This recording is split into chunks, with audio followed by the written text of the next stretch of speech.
News of my demise after falling off the sleigh may have been exaggerated, but here I am back to you all alive and well.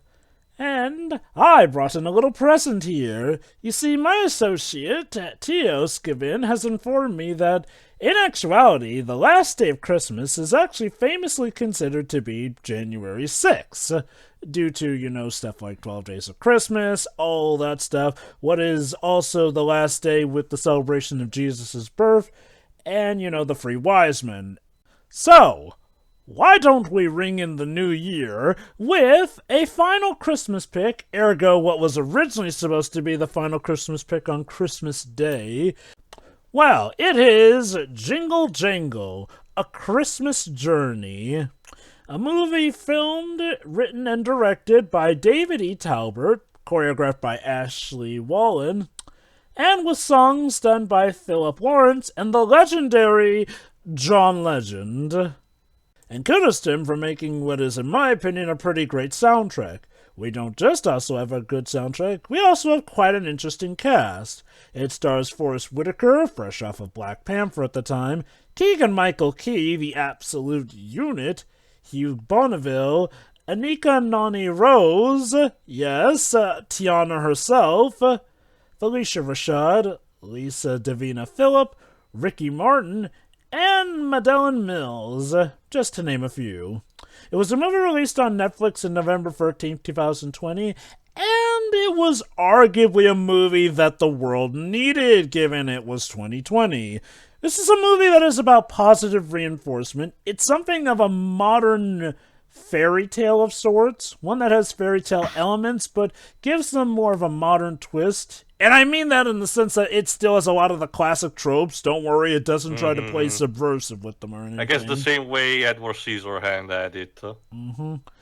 Yeah. This movie was actually originally planned as a stage production, but grew into its own movie thanks to Netflix's funding, which just so given how it is shot and stuff, but does make the conversion to film well. And of course, it was a big hit. It received 10 nominations, the most at the 52nd NAACP Image Awards. The soundtrack was also well received too. Had a critical reception on Rotten Tomatoes of 89%, and was a big hit with the audiences as well too. And yeah, of course, it won all the more awards. It's stuff like Black Reel Awards, Costume Designers Guild Awards, Guild of Music Supervisors Awards, and Hollywood Music and Media Awards, yada yada yada. The rest is history. So, we are here today to pay our respects to the film by watching it in full. So, start at the Netflix original logo and let the merriment begin in 3, 2, 1, click. Also, we got an interesting choice of location for a really magical movie such as this. Norwich. I don't know if I that's... guess it's a British city. It's in the east of England. The Lionsgate logo. Now, while I am sure that Norwich is a lovely place, it's hardly a place I think of when I think of magical places to film for Christmas movies. I don't know if according to what you usually say, still better than London, maybe? But Pedro, London is the setting of Charles Dickens' famous Christmas story. Yeah, and all of his stories are full of dark, depressing shit. So...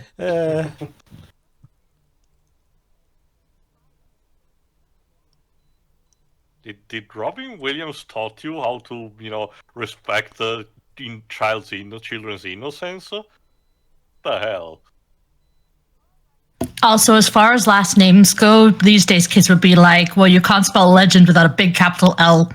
I would also like to remind that, I forgot the name, one of the voice actors involved with the Layton games uses a pseudonym Archibald Macbeth.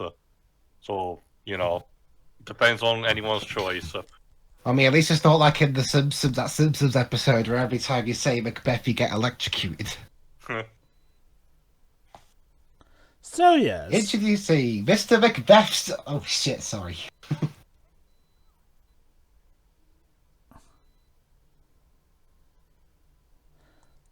So, what better way to start our story than with the opening of a very special storybook?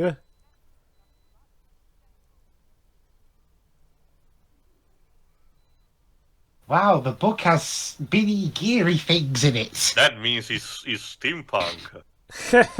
It's magical steampunk.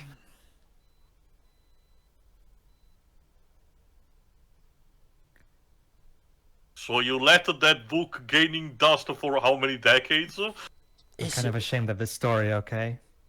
Stories are meant to be shared, fuck's sake. Look, I wrote this while I was drunk, so I'm not particularly proud of it. Ah, that explains all the misspellings.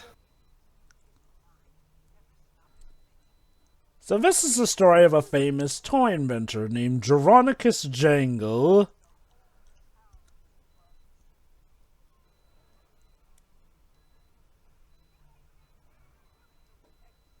Boy, true!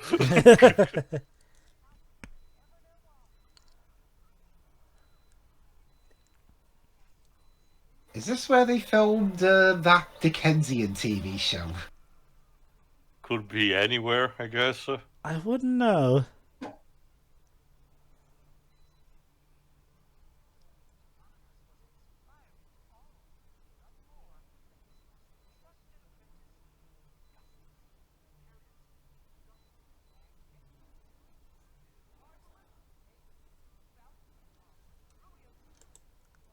I see you've got the alliteration down, son. Twirly whirly. That's the name of a chocolate bar around here.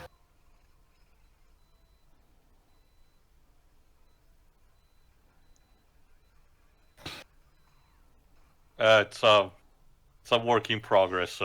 Very much so, a work in progress.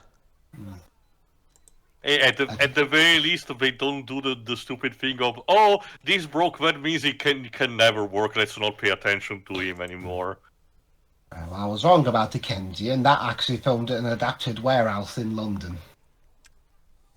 So this is Jovahexeon Jangle, played by Justin Cornwell.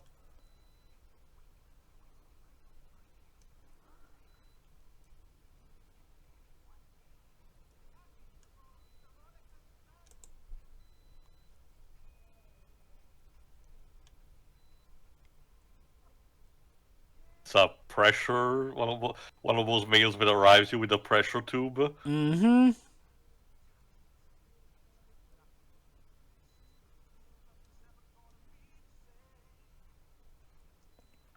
No, it's a fake. You're imagining it.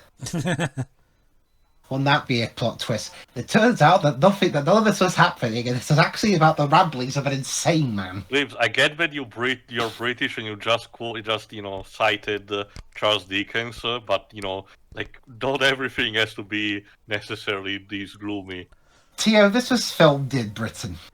Again, why can't stuff filmed in Britain have joy in them? Like, even I do Because there is understand no that joy. there needs to be some levity once in a while. It makes it difficult for writers to make good stories taking place over there, then.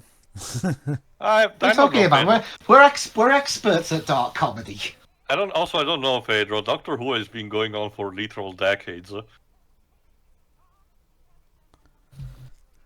Oh, I'm willing to bet that Doctor Who has also done its own take on A Christmas Carol too. Countless. Yeah. The Doctor has met also Charles Dickens a couple of times. At this point, I'm pretty sure everybody did their own take on that thing. Yeah. Well, plus in the Doctor Who universe, you apparently suffer in the afterlife, but that's not what we're here for.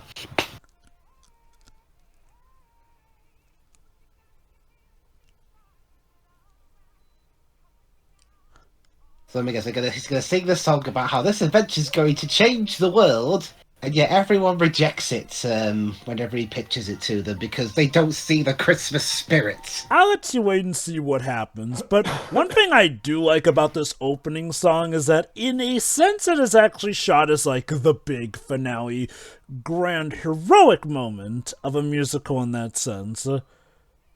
You'll see where they're going with that. Sure. Was a better musical so far than the Cats movie. Well, Fucking In, dog. in that I don't want to cower behind my bed when I'm looking at the screen.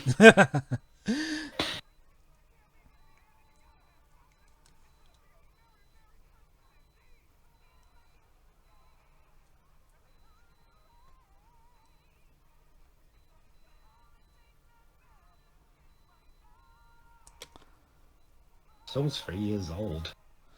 Yep.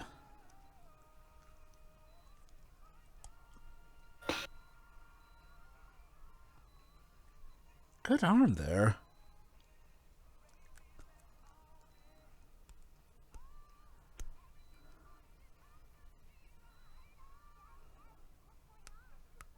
We're having a musical. You live here. We do this every day. Daddy, I live in a town full of crazy people. I'm pretty sure we were talking about Doctor Who. I'm pretty sure there was an episode at one point that had people being stuck in, in a musical and not knowing why. Yeah. Well, the most recent. Well, the third recent David Tennant special had a musical number from the villain. With goblins in it. Why Yes. am I not surprised? No, I was talking about the one before that. Okay.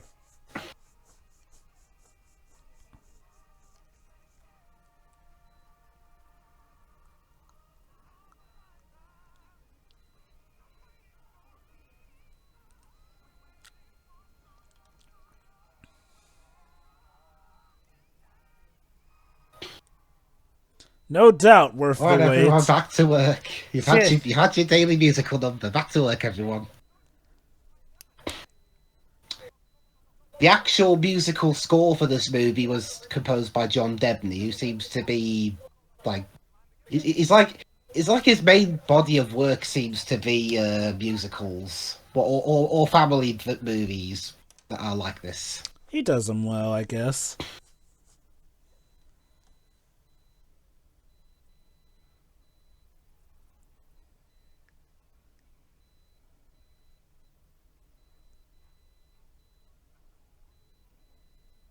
The absolute whimsy.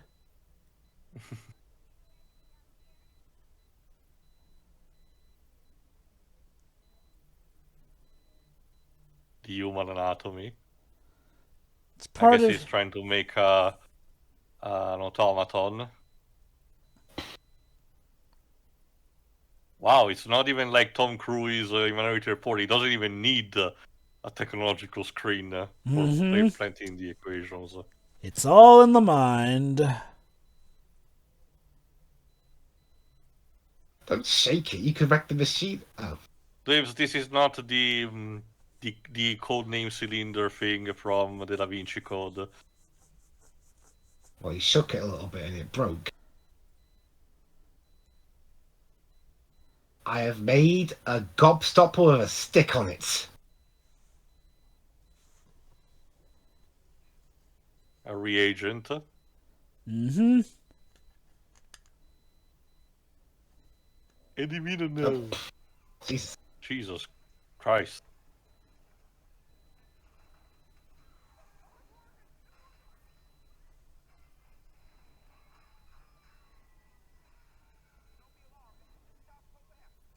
I see. Yes. I gather. It was in the very blueprints that it will whir and pop comedically. It adds to the childlike wonder.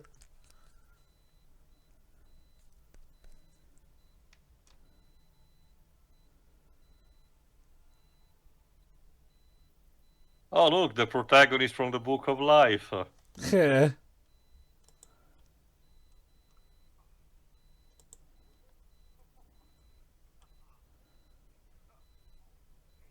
And just like that, Jovahexeon Jingle has made life.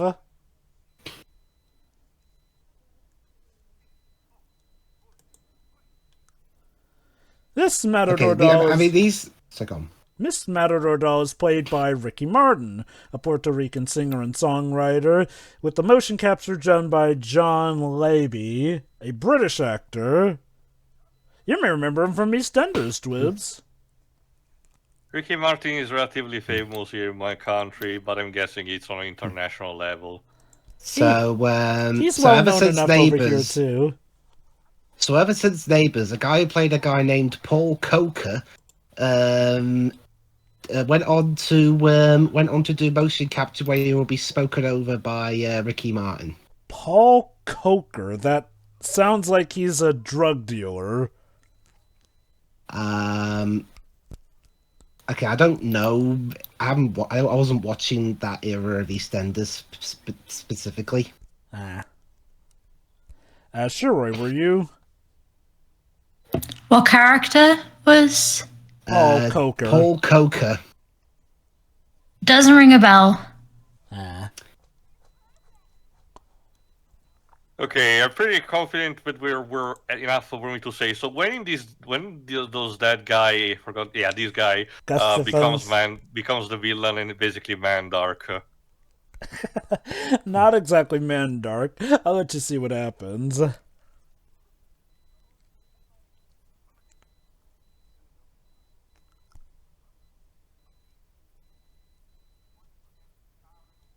No, he's already got enough of an ego.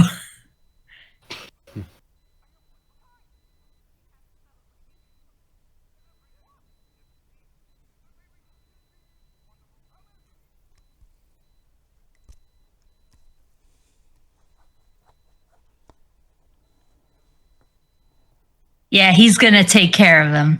Absolutely. Yeah, how are you going to do 1 million?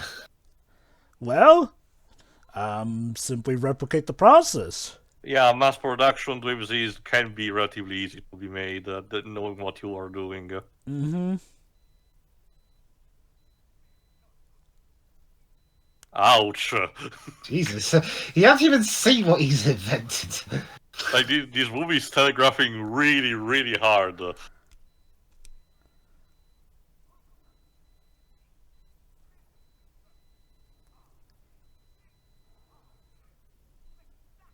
Yes, and you surely are the real Buzz Lightyear or something.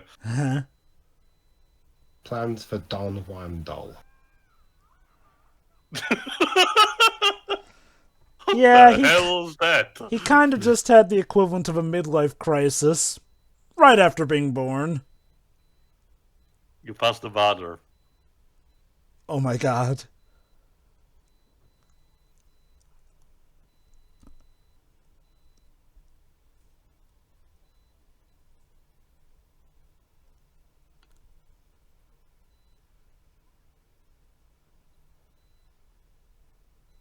How humble of you.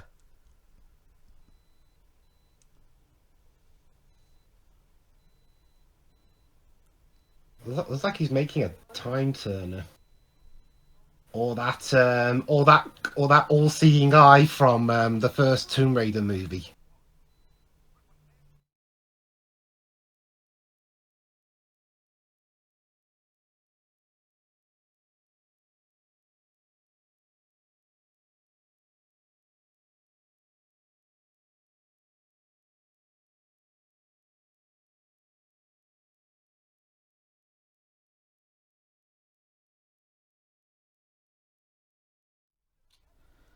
You can trust me. I'm totally not the devil on your left, soldier.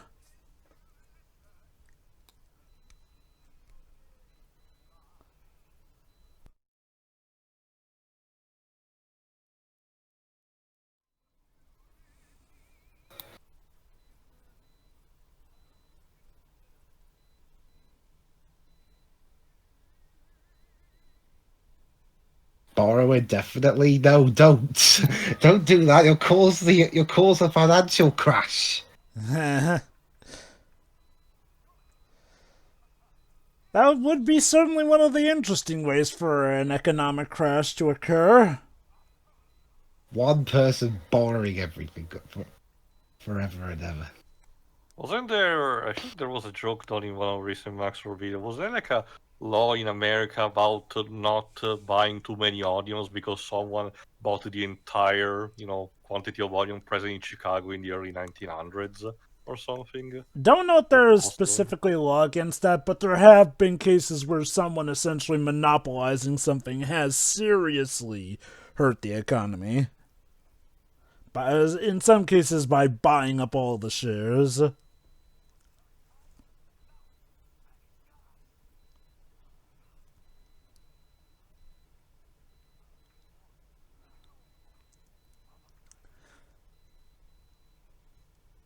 So this still has something of an interesting motivation. Like, he would appreciate the fame and whatnot, but what he values most, and most above all, is being one of a kind. To the point where the idea of there being more of him pretty much sends him into a psychotic stun of all sorts. It's something of an interesting motivation. As much as one would think they enjoy the fame, imagine if, per se, you were suddenly told you were like one of a million. Essentially clones of you. Spider-Man? It's kind of different, considering people who love themselves too much normally would love a bunch of clones. Yeah. Uh-oh.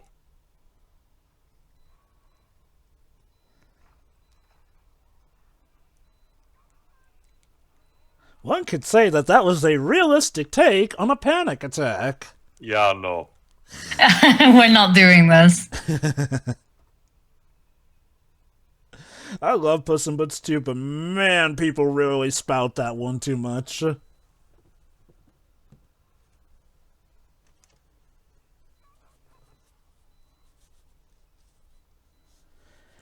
And just like that, Jovahexeon Jangles' happy ending has been yanked right away from him. So, the moral of the story? You'll see. Learn how to read the room, because apparently Mr. Jangle did not. Now, the sad thing is, Jangle was nice to Gustafsson. It's just that Yeah, Gustafsson but he did not pay attention to the fact that Don Juan was clearly exhibiting signs of, of selfishness. Now, to his credit, it wasn't like Jangle just gave up. He did try to convince the authorities of what Gustafsson had done. The problem was he unfortunately didn't have the proof, since being an optimistic fellow, he didn't always feel the need to sign off on his stuff. So he tried going back to his usual craft, but, well, There wasn't the spark. the whole thing traumatized him so much that he got creator's block at the worst time possible. This was not helped by the fact that Gustafsson stole his book of ideas and, well, essentially made a fortune. He even got his own factory off those blueprints. Isn't that plot of... forgot. There was a musical that was talking with a similar plot that talked about a composer that apparently Wagner stole from or something. Possibly? I'm Diva not sure talked about about that. it recently. I'll check in the meantime.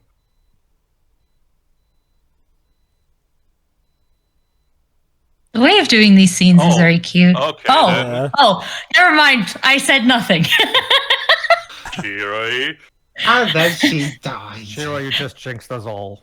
Then a rhino No. interrupt. You just Oh, had to open your mouth. And It's like, oh, these doll seeds are so cute. Immediately die. Well, you know, they can still be darkly cute. let this be a lesson to you, Shiro. If you find something cute, fate will take it from you. All cats in Hino games are ugly. Oh, we're doing this plot. The father is so depressed that his wife has died. He was neglecting his daughter. It at the wasn't... very How least, dare a he's man be depressed? not- At the very least, he's not doing, relapsing into alcoholism. Nah, Yeah. and to give him credit, it's not like, he outright neglected her. It was just about where he was, so down and out that, well, it was clear So she he wasn't sends her going to off fill to the somewhere void. else. Hey, Oh, no, Shiro, She try actually left saying- on her own volition. Hey, Shiro, Yeah. try saying the Quantic Dream is cute. Maybe they'll go away too. There's only so much I can say without throwing up. Oh, okay. Fair. There it is, Listomania. And so he grew up into Forrest Whitaker.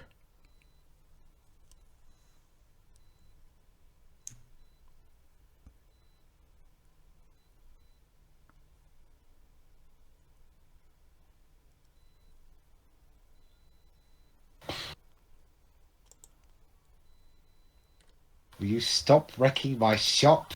Oh, hey, Urkel. Boy.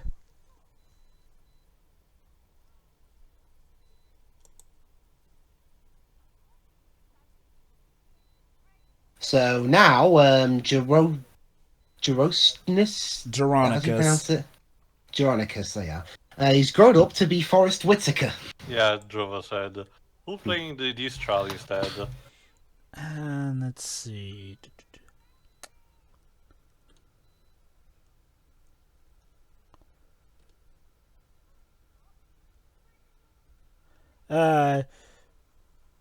Chiron L. Dyer.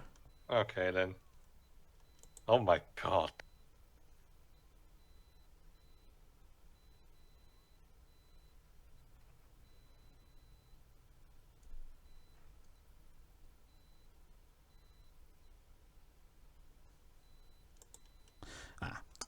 This is Miss Johnston, the postwoman.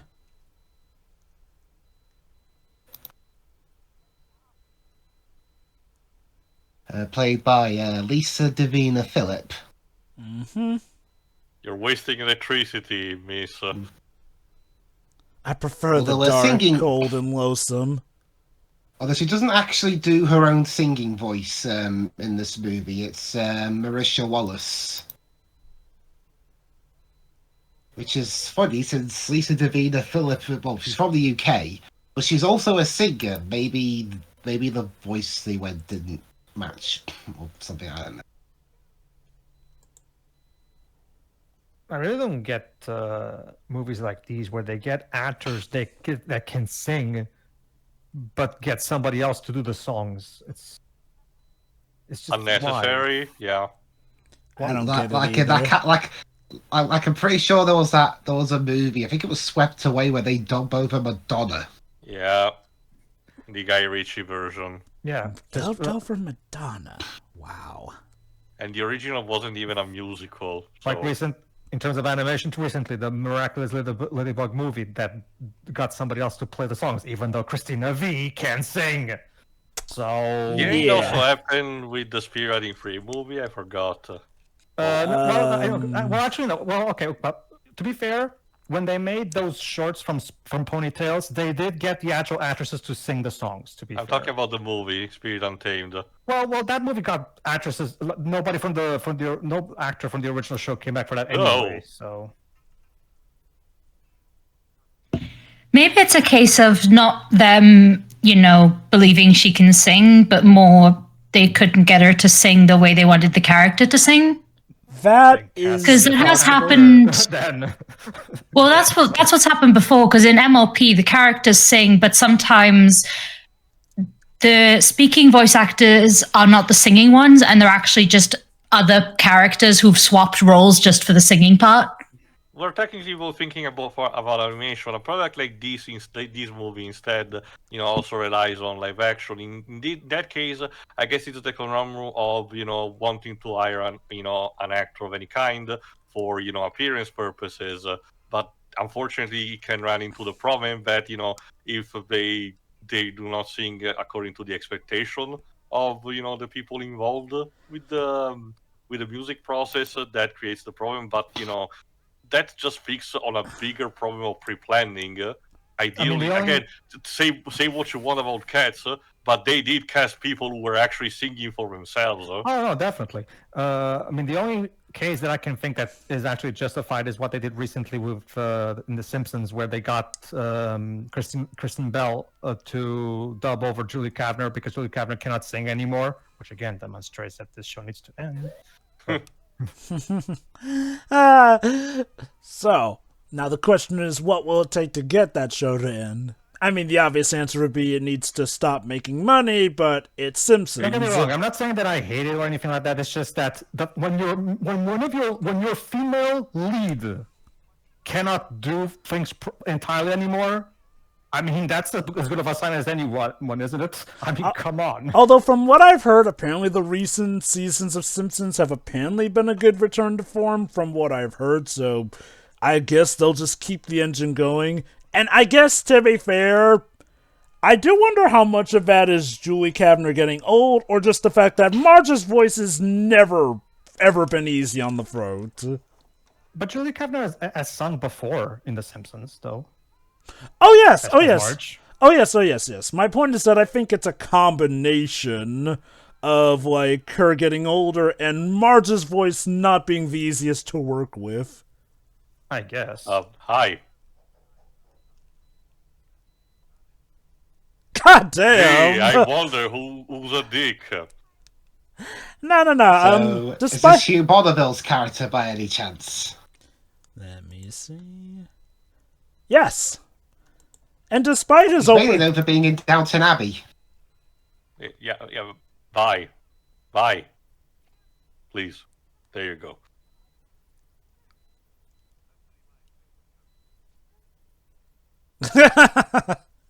Damn.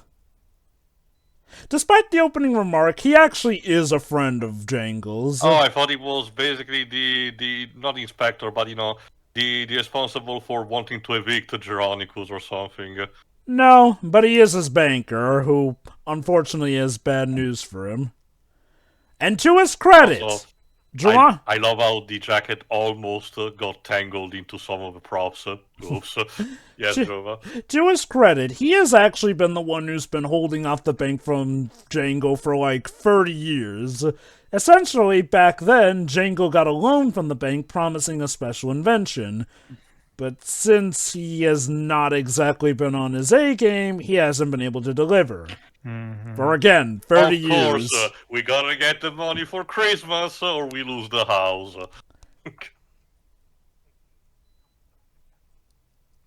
I mean, this is a Christmas movie. I mean, classic, I guess.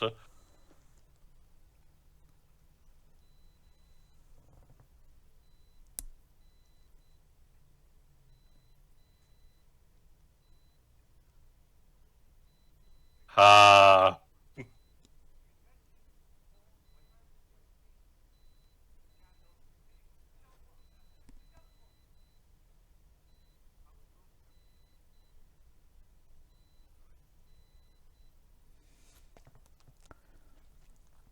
I'll give it credit. Console. I'll give it credit, like, I do dig the twist that in this regard, it's not just financial economists being dicks, like, the bank did legit give him 30 years, which is... It would have been so easy to paint them very on the nose, which wouldn't be too surprising for an Netflix production, but it's surprisingly restraining, and I'm actually welcoming Honestly, that. considering this is a musical, I'm surprised. I'm surprised that Oh, by the way, enter with the "I Am the Evil Banker" song. Oh, by the way, a little blink and you'll miss it moment, but on his trunk, you'll notice that one of the places he's traveled to is Wakanda. Cute. Cute. Especially since Forrest Whitaker was in Black Panther. Mm-hmm.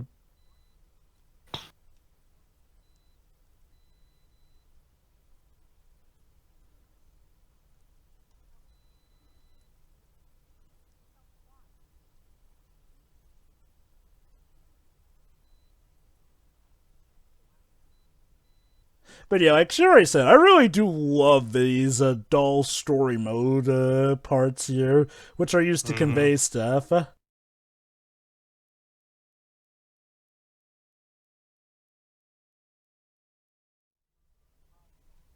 the hills and far away. What you mean far, far away? No, I was referencing Teletubbies. So yeah, Jessica grew up into Tiana herself, Anika Nani Rose.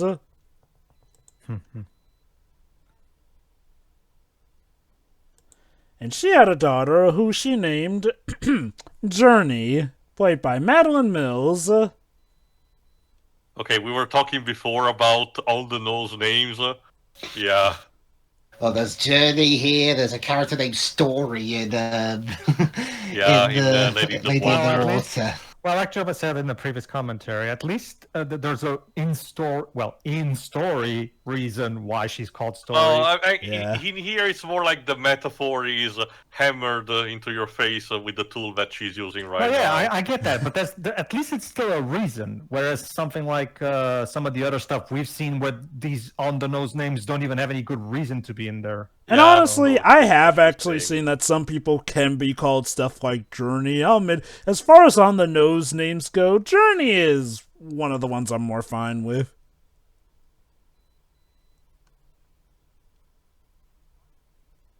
I can tell you, Jova, that in my country, unique names such as these tend to not be very present because the vast majority of Italians have a sort of unwritten rule of having to name their child after an actual saint recognized by the church. Yeah, really. Interesting.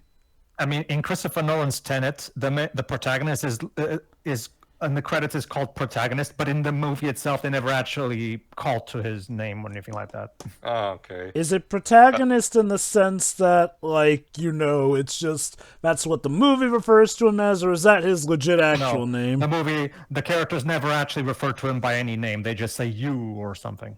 It's kind of like how Teals is addressed in FF10. Yeah, basically. Yeah. So I'm going to call him from now on, actually. You. So Journey is about to begin her journey. Also, the outfits in this movie are very nice. Oh yeah, definitely. In general, the general presentation of the costume, props, and special effects seem to be on point. So wait, this was filmed in the UK, and this character is called Journey. So does that mean that her father is Alex Hunter or something? So you mean Alex Hunter? Interesting. So Alex Hunter time traveled back in time to have Journey as a daughter, you say? Actually, I guess it's not too important, but do we know in what time is it taking place? I don't recall it actually ever given a specific time Again, date. it's not too important because it's doing its own aesthetic. Yeah. It takes place in Times. Somewhere over.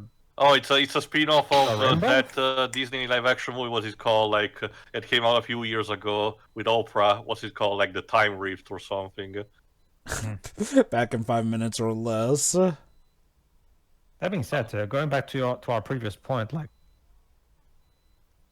yes. How sad is it that one of the few franchises we've seen that actually doesn't go through that stupid shit is Spirit Riding 3 of all things, where they actually kept the actresses singing in the shorts. So, how sad is that?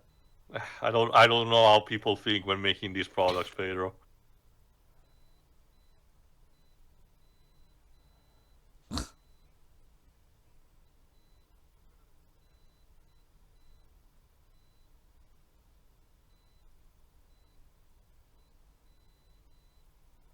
January.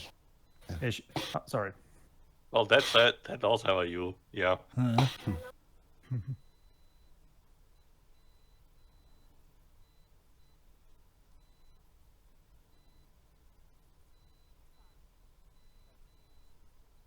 Yeah, due to him getting screwed over immensely and legally, Jangle has a now more cynical take on people who claim that they are in any way positively related to him. Mm-hmm. So you're saying that he disowned his own daughter? No. He did not disown his own daughter. Like, it wasn't like he was yelling at his daughter or, like, pretended that she didn't exist, but he became emotionally distant. Not amicably. And essentially the daughter struck out on her own, essentially. Mm-hmm. Which seems to be a recurring thing happening.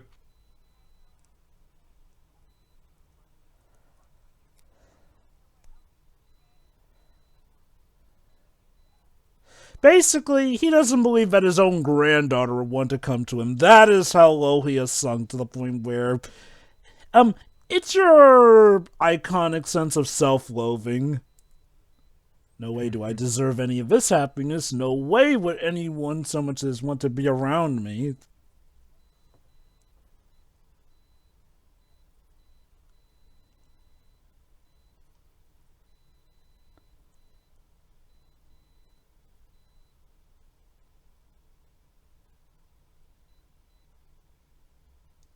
Picture of her mother as a child.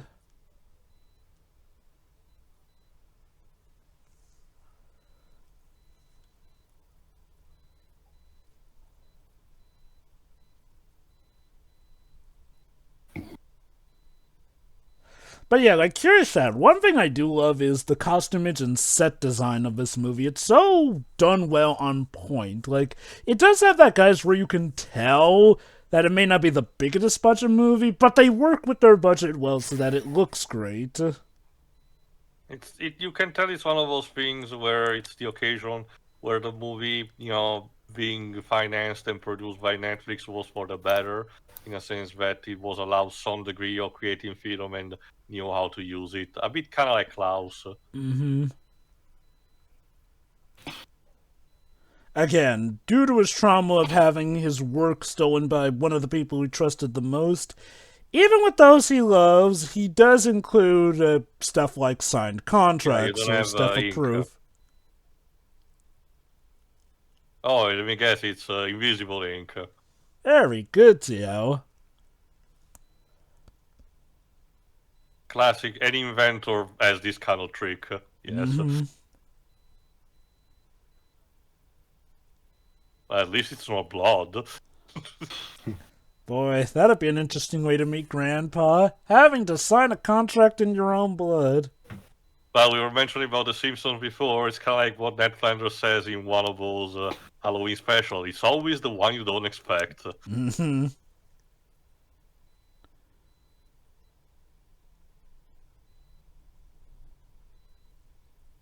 Cheapskate. No.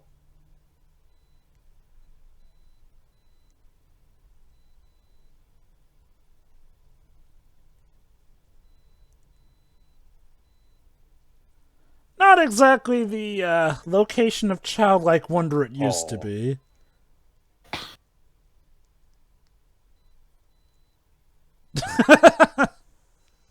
Ew. Can I call you Mr. J? There you go, Dweebs. Grandpa J. Oh, affection! Well, I mean, at least it's not Grandpa Joe or something like that. That would have been too on the nose. Plus all the stuff of Grandpa Joe in the '70s Wonka movie. Mm-hmm.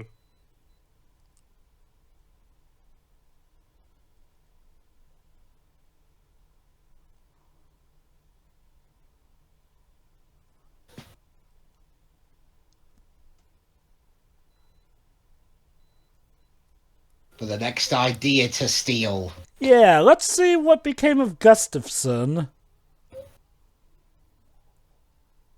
Yeah, I was about to say, like they mentioned before, kids, pay attention. Mm-hmm. Was this film written for me? Because people don't pay attention, so they have to remind people. Okay. Oh, well, in that case, there's all the more you should appreciate Final Fantasy 13, since it keeps reminding you that Lucy are enemies of Cocoon. Oh no, I grew up to be Toad. Yep. That's right. Gustafsson grew up to be Keegan Michael Key. And Also, now you have to come up with your own ideas. Actually, that's the thing. Judging from the marionette thing, it seems that it was Don Juan who was manipulating him. In a sense, yes. He grew to be a dick on his own, but Don Juan was definitely the bad influence that tipped him over.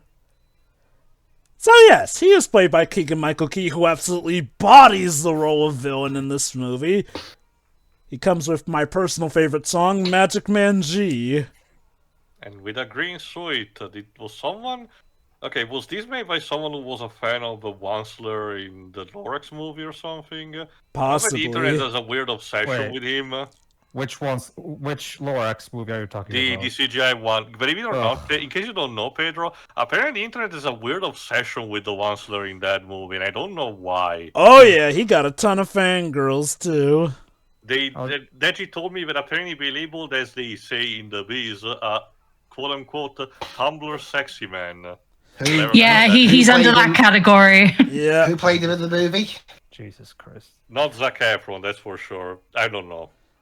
But yes, he has brought back his old invention, the Whirly Twirly. The first actual original invention of his. I mean, as long as it works, I guess. Ed Helms, that's who played him. Okay. Let me do you all a favor, Internet. Just watch the Chuck Jones version, please. I'll admit, I have a soft spot for the CGI Lorax movie, but I do understand the problems with it, absolutely.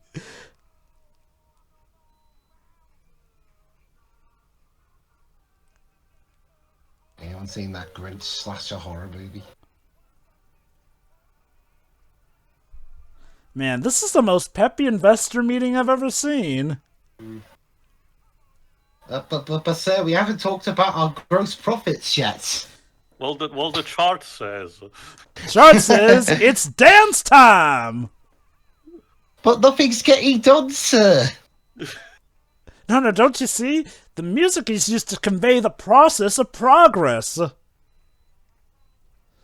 And So the last progress... musical dance number we had, all our machines, people kept dancing on the machinery and one of them broke. Okay, nobody's technically out of a business while we're recording this, but I cannot actually picture Bobby Kotick starting a musical number to tell everyone we're fired. Oh, God. God. Okay, since a few days before we recorded this, Kotick finally left ActiBliz, and I wonder if people there actually did the musical number when he left. Possible. We do know that there were definitely some people who came out in silence, so I would not be surprised at this opening. I mean, let's not forget, Bungie literally popped a cork of alcohol when they were finally freed of Activision. That is what their business partners tend to think of them. But the chart said... Also, it's MA, not ME. Oh. Still a work in progress. Yes, 30 years. A work in progress. Ow. Oh, don't worry, I guess he's fine. Yeah, he'll be just fine.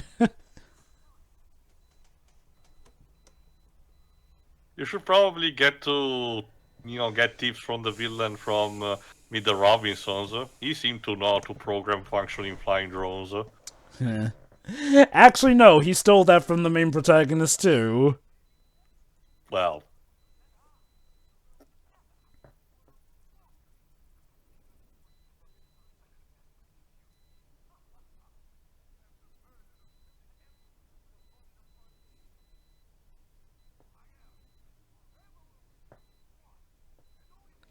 I can tell whoever had designed this guy's costumes had a ton of fun.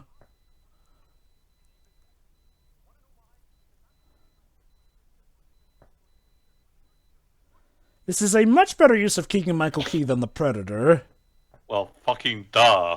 I still don't know what he was doing in a Predator film of all things. What the director told him to do. Mental illnesses are fun, apparently. Yeah. Including one which the director had himself. Yeah.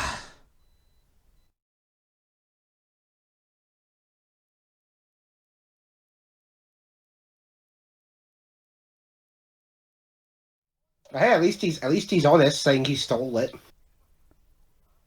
It's like Don Juan tries to convince him that, oh, it was just borrowing, but I do like that he does have some realization that he more or less has sold his soul to the devil. But hey, once an inventor, always an inventor. So I'm sure we could maybe still get some ideas from good old Geronicus.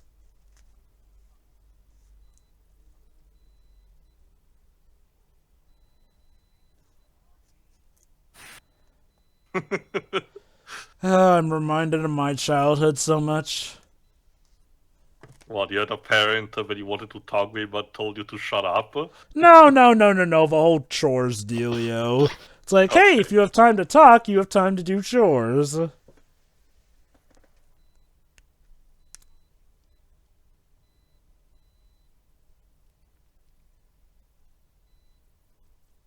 As you can tell, they do have their own little whimsical sense of science here, where you do like the square root of impossible, or the exponential value of imagination and all that And I get jazz. the idea this child went to learn instead from the Dakota Fanning school of, precocious child who clearly knows everything the protagonist doesn't.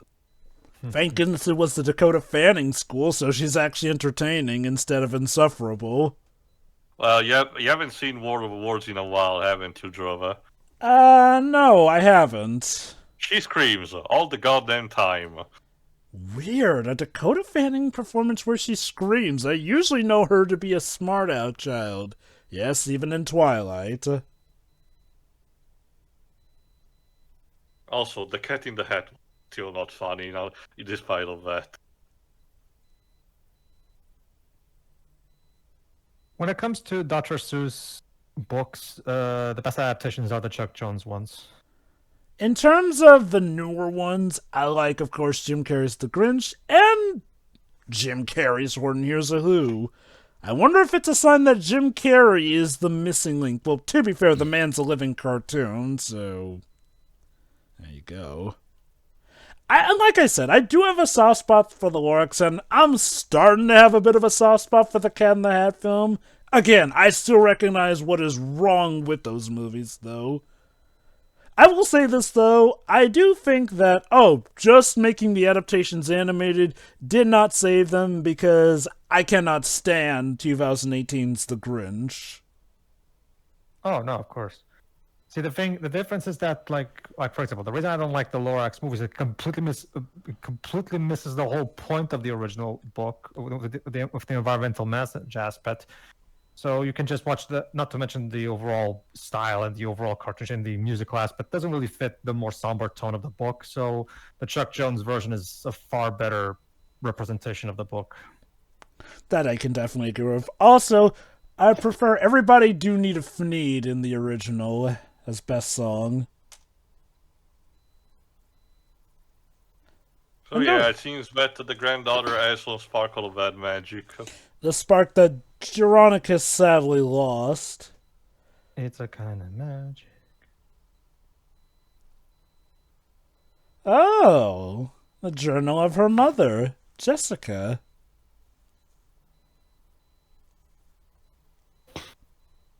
The only Jessica song I know is the name of the theme for Top Gear. Huh.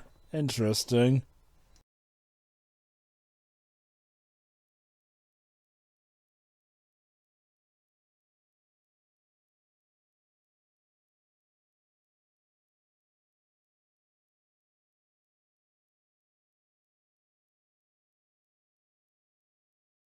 I think this song was in some of the promotional material because I remember hearing about it. If I recall correctly, I think the ones that were used most in promotion were This Is Our Moment, the opening song, this song, The Square Root of Possible, and I think Magic Man G, the villain song. But yeah, this is definitely one of the film's main leitmotifs, and an absolute banger of a track, too.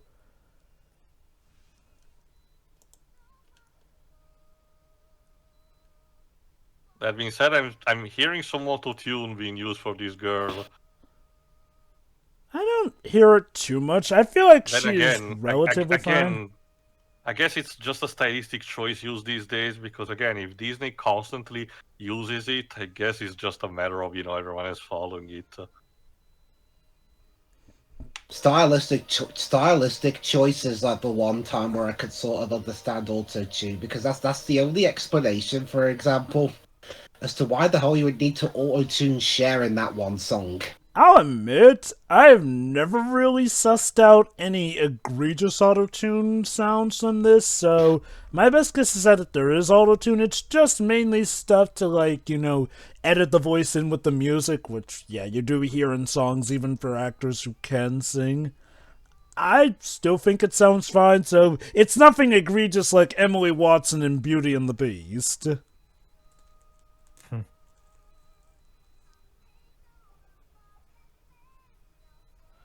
You're gonna become Magneto?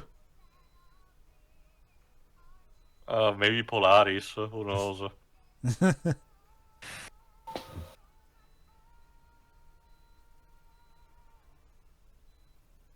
Will you stop singing? I'm trying to build here.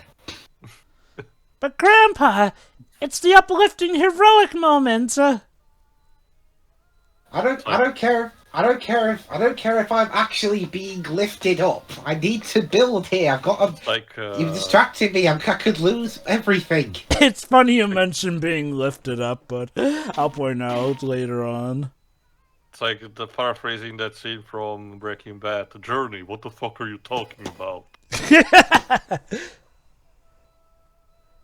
Oh my god, little girl, be careful up there! Was there supposed to be an extra, scene filmed, but they just decided to repurpose it, for the take of in here instead? If I recall correctly. Oh wait, never mind. There's the door right there.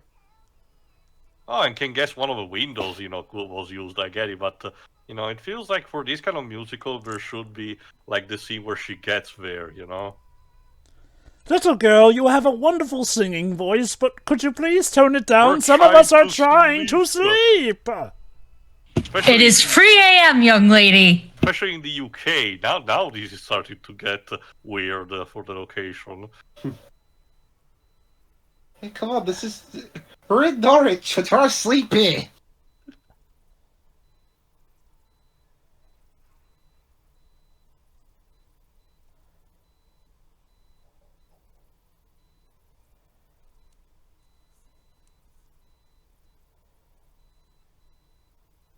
Were you dancing on the window again? Just once.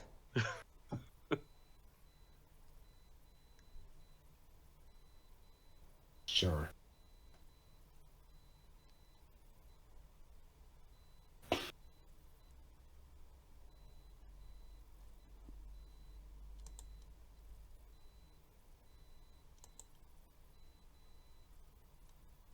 And this is the stand where my book of inventions used to be. If I had one. The Jangulator 2000. The machine Yeah, the that one we brought... saw at the beginning. Yep, the one that brought Don Juan to life. Obviously covered, given the memories that it encapsulates.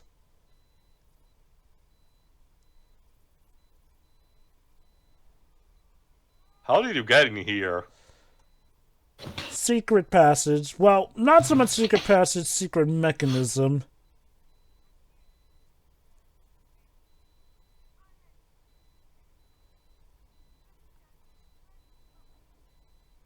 Even if he doesn't see me that way.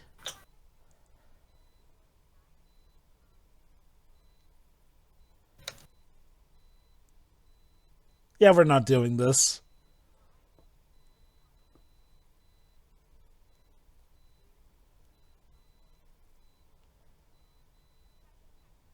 Also, I'm related to the guy, so I have more authority, I guess.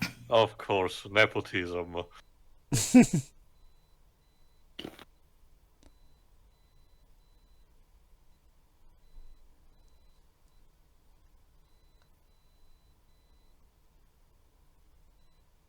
Wally, what are you doing here?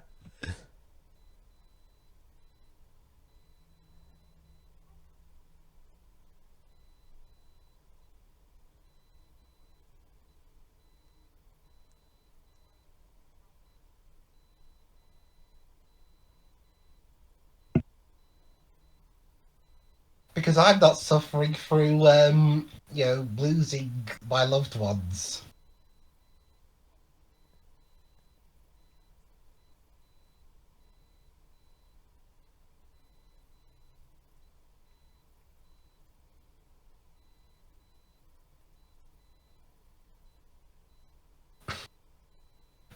Ladies and gentlemen, I give you Wally's head on the body of that droid from Hitchhiker's Guide to the Galaxy. My existence is unholy and unbound.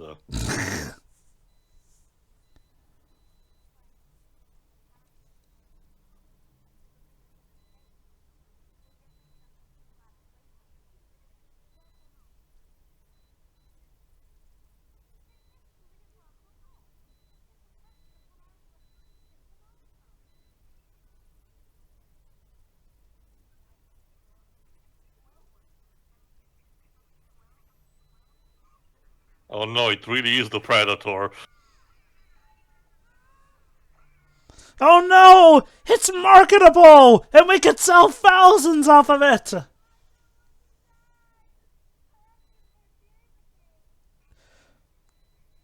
Depending on how that may or may not go for you, kid, may or may not be. That face says it all. Yeah. The comedy of his children is a really hit and miss.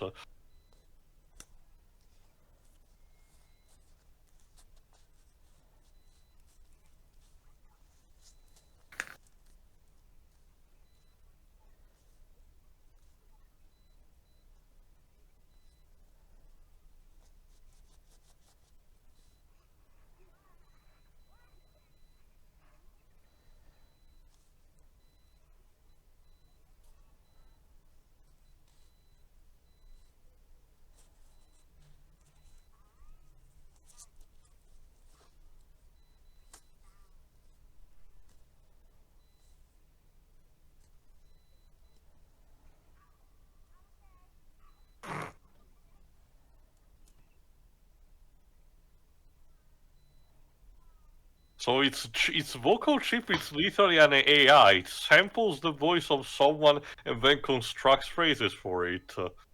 It learns. And I mean also in tone of voice. So this is Buddy, 3000, please. Mm-hmm. voiced by Tobias Poppy, or Popey.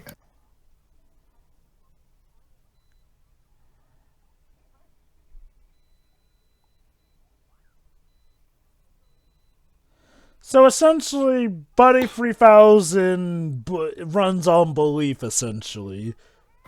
Which is why... Not sure whether it's the same guy or not, but mainly, at least his IMDb says he's mainly a sound editor or sound designer in video games and movies. Most recently, the Spider-Man 2 game, and Barbie, I mean, and the Flash.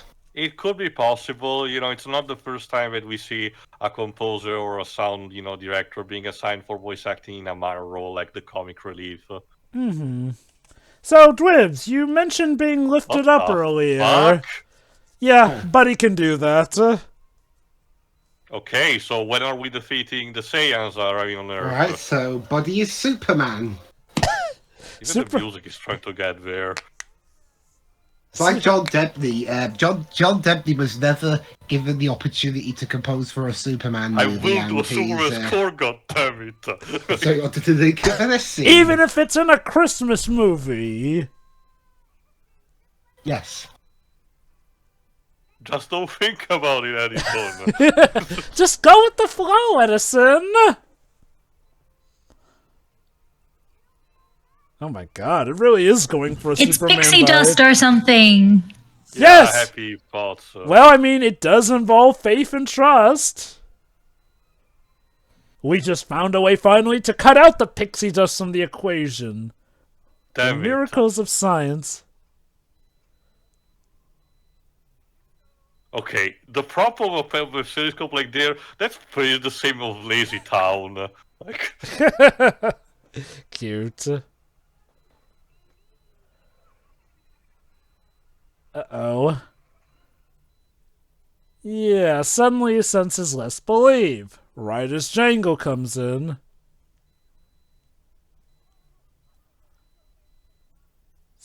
oh, you asshole.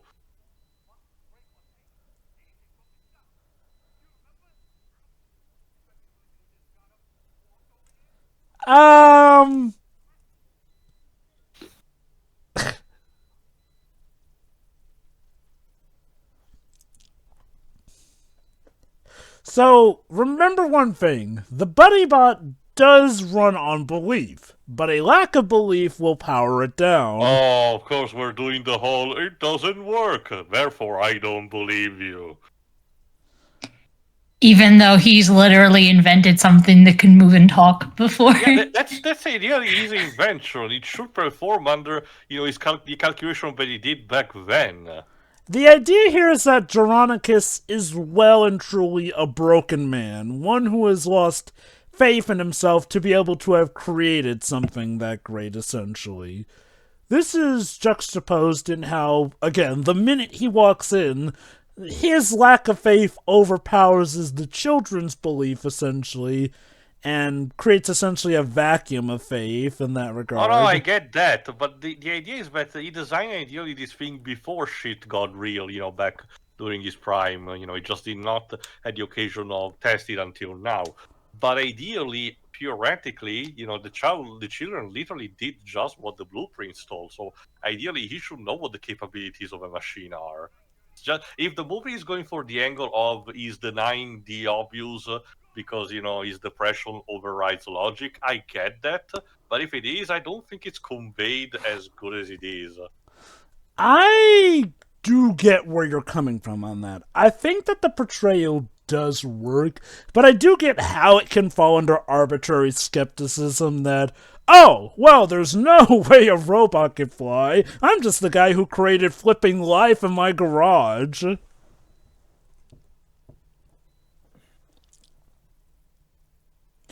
Now, bringing this back to the start of things, remember how I mentioned how the opening song did feel like essentially the happy ending to an overall musical? This song here is meant to really set in terms of just how much Jangle is broken. Like, imagine if, per se, you came to the end of a fairy tale, but right at the last minute, everyone who supposedly got their happy ending either died or became miserable. That is more or less what became of Jangle. He had it all, essentially. The love of the people, his family, and it wasn't like he even wanted the love of all the people, but he had earned it in that regard, and he had the way to finally have his family set for life, essentially. Get them the ultimate financial stability with the ultimate invention. And all it took was his latest invention pretty much corrupting, again, a person he deeply respected and did trust, despite what Gustafsson sought, and, well, yeah, the rest is history. It may have cost his wife the very medical attention that she needed in that regard, and in turn really set him down on emotion. And I do love how Forrest Whitaker really shows off the brokenness of him in the song.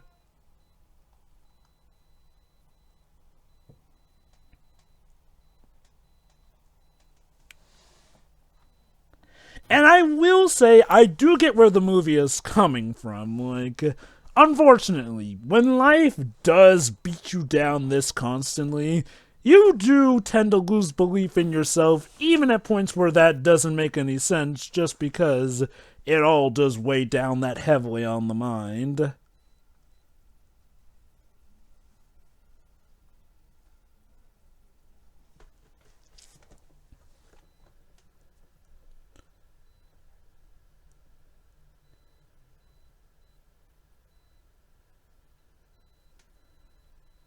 And it's the most haunting thought, thinking about what your life could have been if it were just for one little tiny thing changed.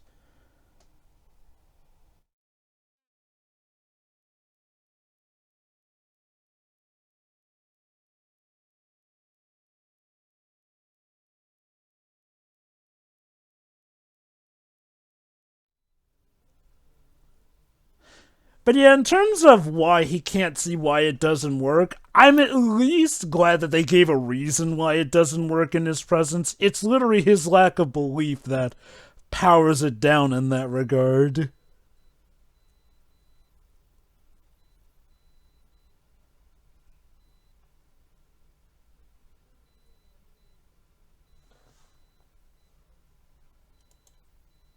Honest John, is that you?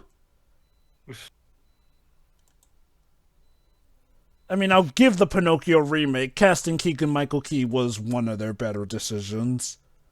Also, I love that he's Kane as a gem on top, like he's fucking, what's it called? The Hammond from Jurassic Park. Gotta show off that drip.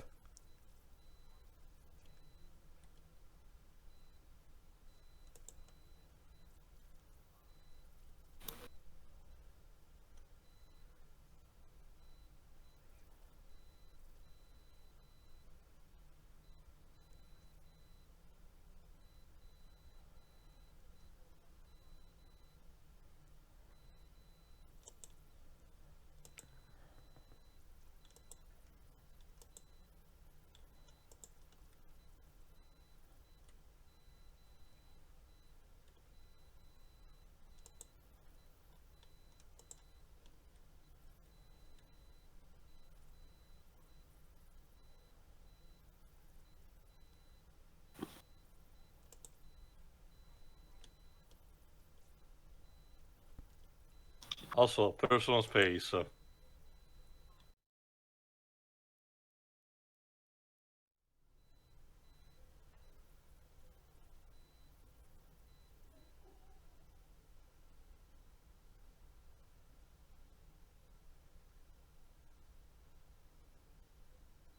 Okay. That is a twirlable mustache you have, sir. Pretty much. I think that's the point. Again, I love the costumes, but Keegan-Michael Key's costumes are my favorite in this. It's giving evil villain. Yes.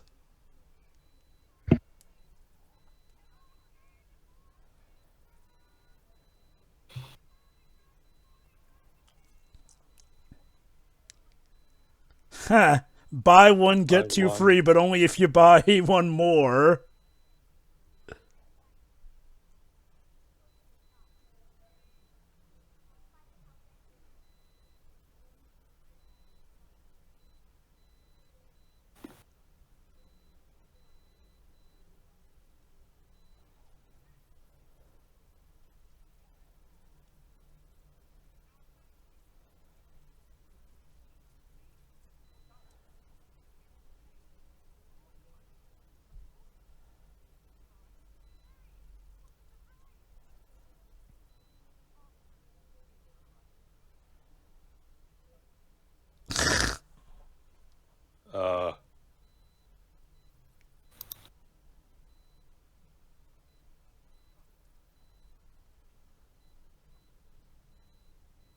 Uh, oh. Oh. Yeah, don't think so. She's dumb bad. Oh, yeah. I mean, Forrest Whitaker, so good taste, but damn, girl.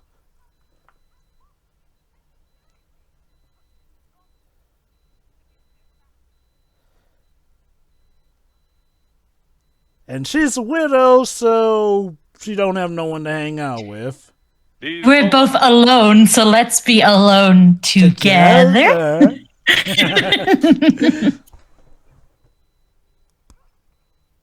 Yeet. Now, lady, this isn't FedEx.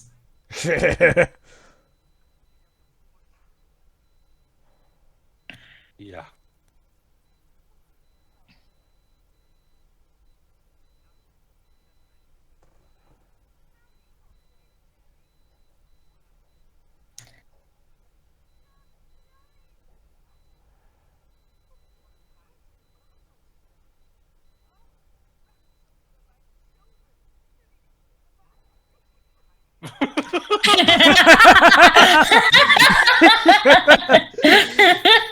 Have I mentioned that I love the edges that this movie will go to with its humor at times?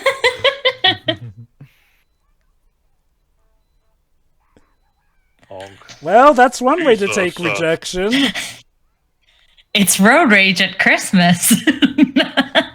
Thank God cars did not go that fast back in the day. She's a little kooky, but I like her. Yeah. Ow. Oh. What the hell? Do you mind?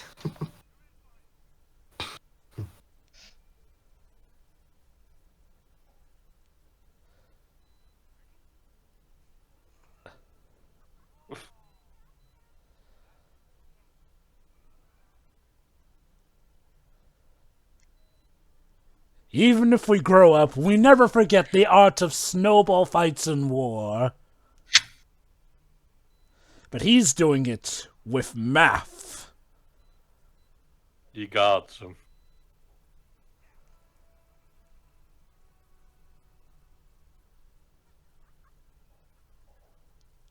Wait for it. Yeah. I would say this is cheating, but, you know, to be fair, she did not see She started coming. it. Like, she should know, she should have seen it coming. You wanted to go to war with an inventor? You got war with an inventor.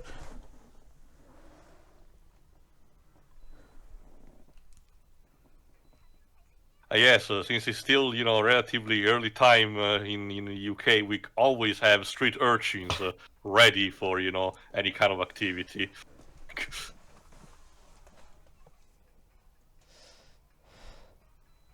I love how the adults are watching this, like, yes! Yeah, no one is reacting. I guess that's part of a joke. Well, it's jolly old England, so of course we watch as the children give us our entertainment, of course. Yeah. Is that how people in the city where they film behave normally? Is that something I don't know? When they're snow around, yeah. Ah, of course.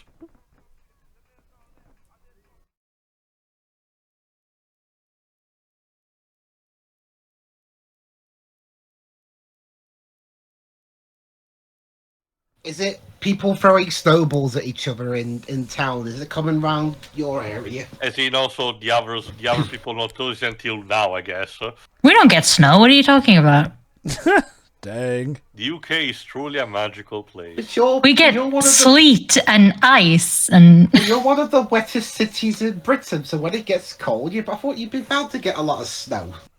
Well, because of the rain, it doesn't actually stick. Oops. Oh no, the policeman. The fun police, literally. Okay, there's a crown on the helmet. So yeah, this is definitely meant to take place in Britain. Also, the truck had, the steering wheel on the British side. Maybe this film take a bit interesting. A bit interesting though in terms of time. What would these Americans be doing in Norwich at this point in time? If it's supposed to be the early 1900s, importing alcohol illegally. Well, damn. Well, that was the 20s, so.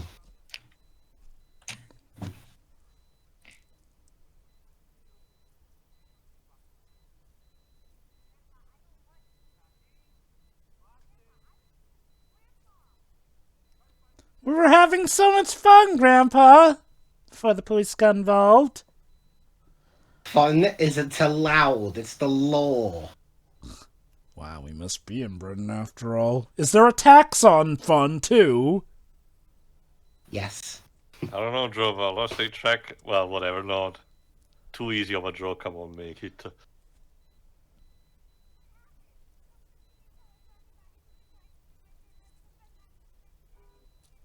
Okay, we'll say this. At the very least, I'm glad we went through this route because as the scene was going, was like, is it possible that the assistant will actually instead corrupt the zone instead, and easy instead falls to it, unlike Journey? But no, at the very least, they went through this. Edison's too much of a pure soul to let that happen.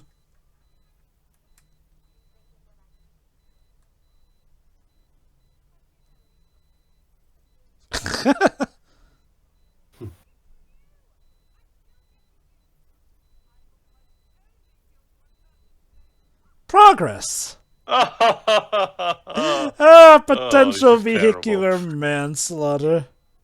Hilarious. Yay! Also, are we in a Coca-Cola commercial or something? What the hell? It does look festive like that, don't it?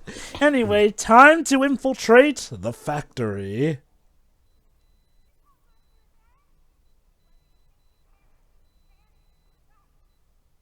Okay, I know this one. When the propeller starts activating again, because one of the characters gives the middle finger to the camera. That movie. Ow.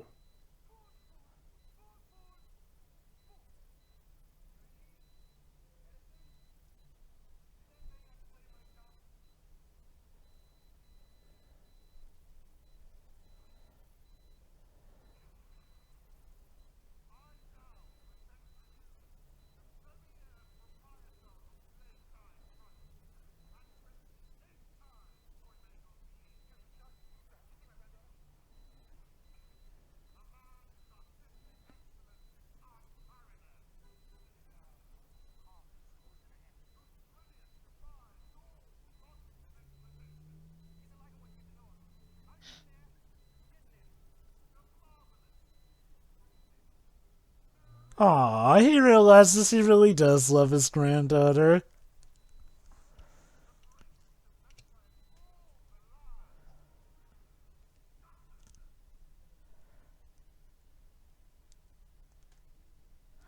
Well, the scattered coffee is like, who? Not as Yeah. festive an opening as last time. Well, very some degree, I guess. More formal.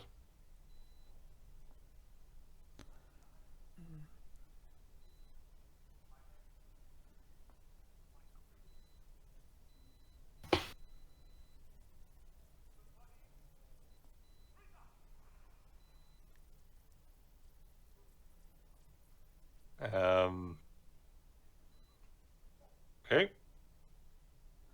But remember, it runs on belief. And for as much as Gustafin talks up what a great inventor he is, has he truly ever believed in himself? Especially ever I guess since... he doesn't even know. It's more like also lack of knowledge.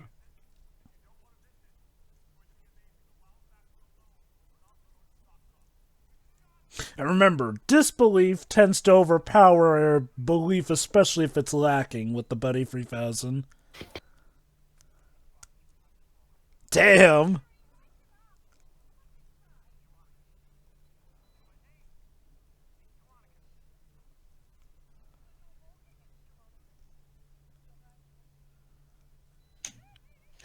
I love her. Jesus. She's a delight. Yeah.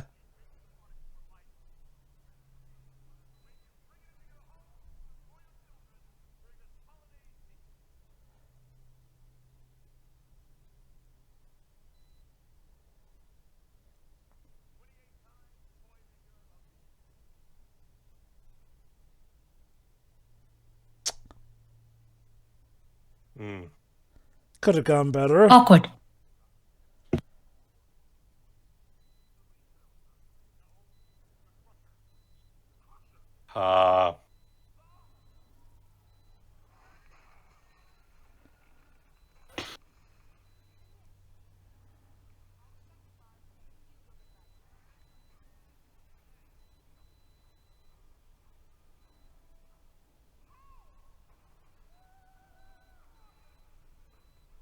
Legitimate question.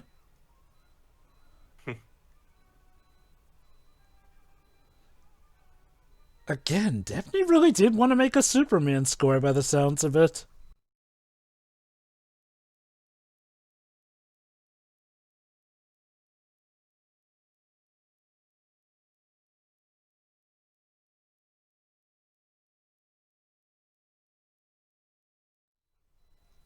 Good use of Metal Gear Tactics there, sweetie.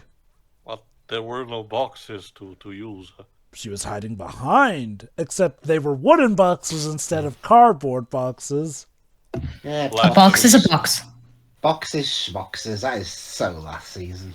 Like any third-person shooter Warrior Assault has a cover system like that. Who uses cardboard boxes these days? Yeah, metallic crates are where it's at. Yeah, they won't go. They won't just disintegrate upon the touch of water.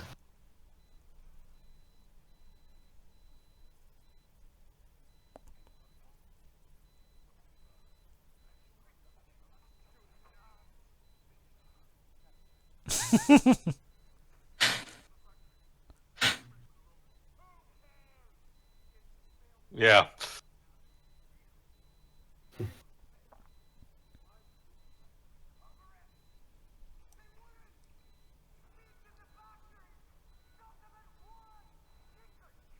Tell them Wow, that somebody Santa- smart on the team. What a model citizen you are, mate.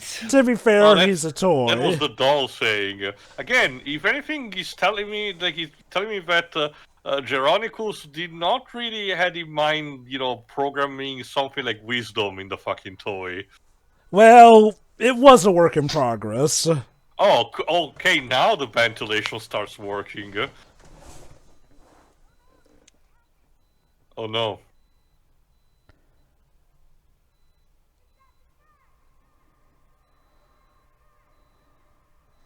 Oh, and also one of you accidentally started a fire. Yeah. Yeah. What? Did that fan just say fan?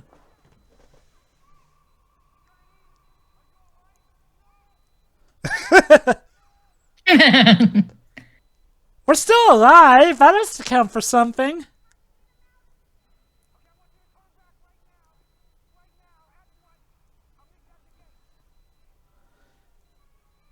That would be a good idea if we weren't looking at a raging inferno right now.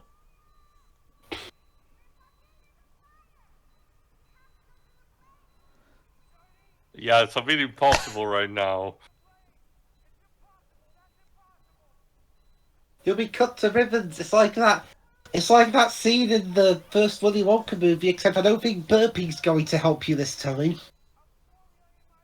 It's okay, I've played Stray. Just throw a bucket at it.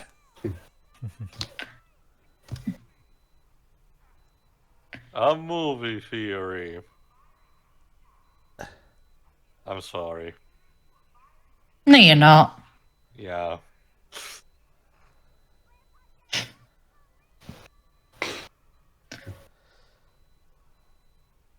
Alright, time to use the square root of possible theorem. Just press the button to turn the fan off. If only there were such a button in our presence.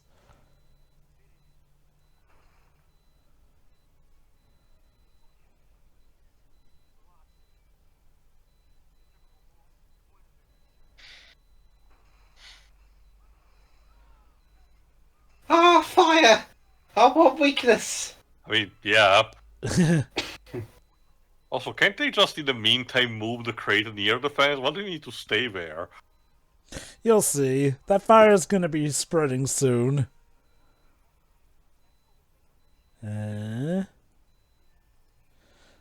Oi, look at all that math.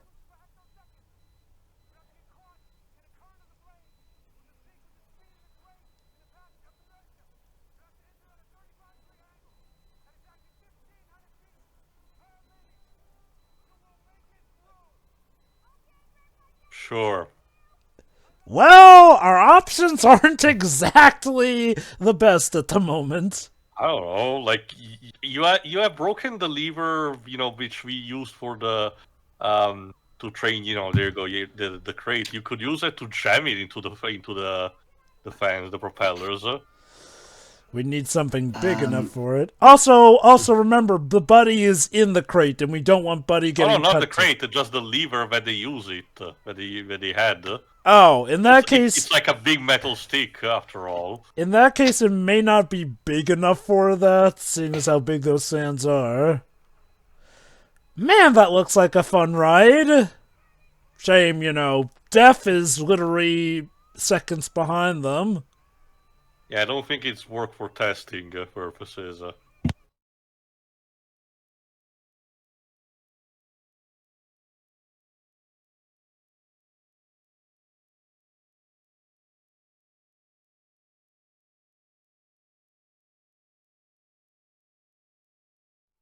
Or you can use Astro Boy right there. Remember, runs on belief. Ladies and gentlemen, Inspector Gadget Jr. Gotta slow down.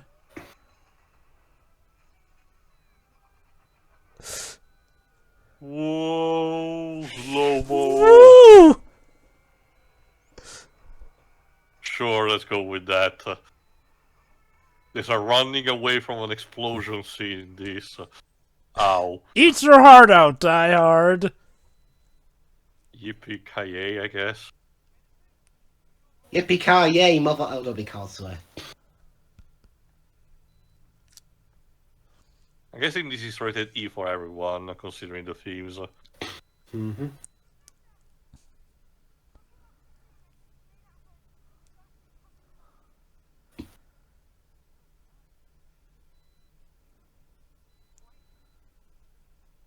Aw, he finally called him an inventor. Senpai noticed him.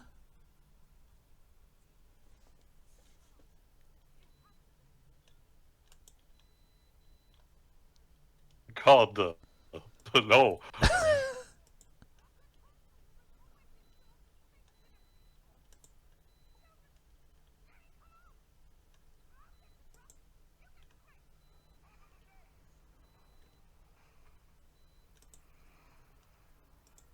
Bye.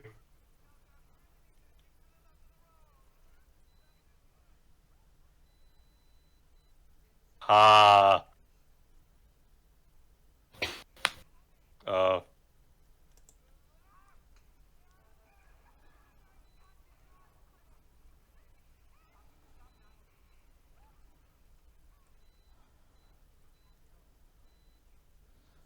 Well, we had to escape a raging fire, but overall I'd say that was a nice tour of the factory. Sure.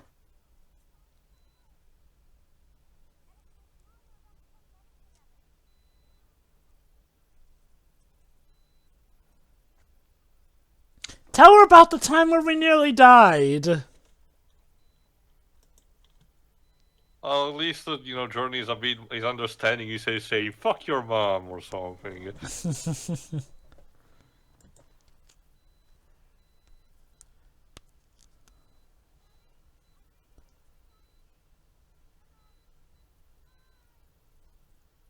Even though we spent just a few days together.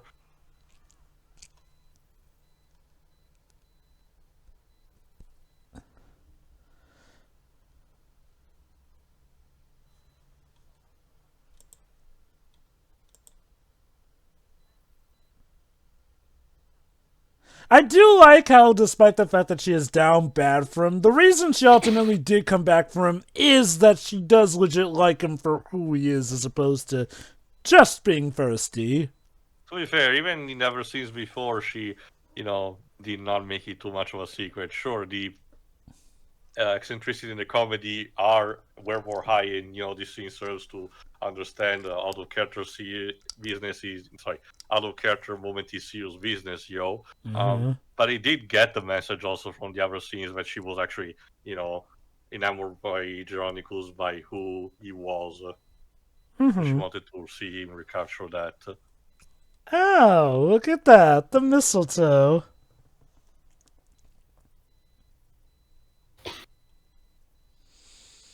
God, they're both widows.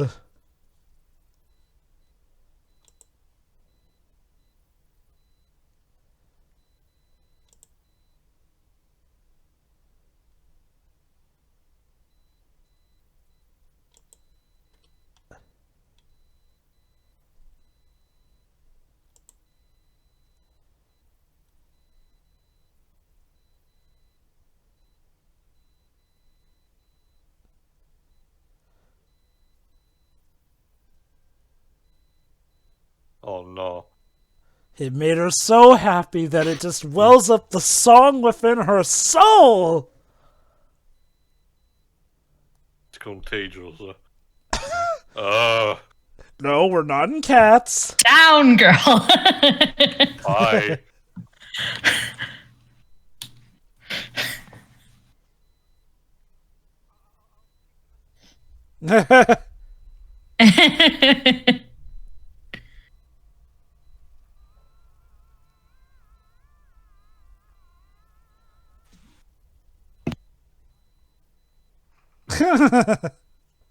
Oh. Yeah, but he's in not the best shape.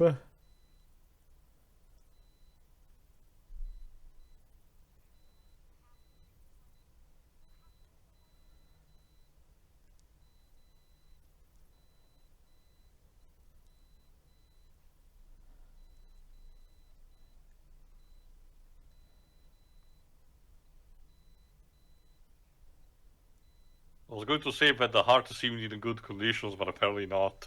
Nope, not even that.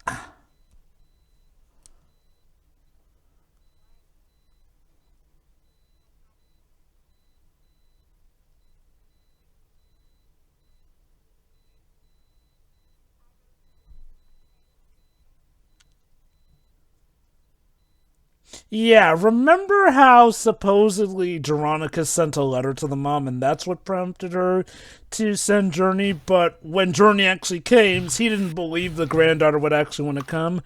That's because Journey was so desperate to visit her grandpa that she actually forged a note to her mother from Veronicus.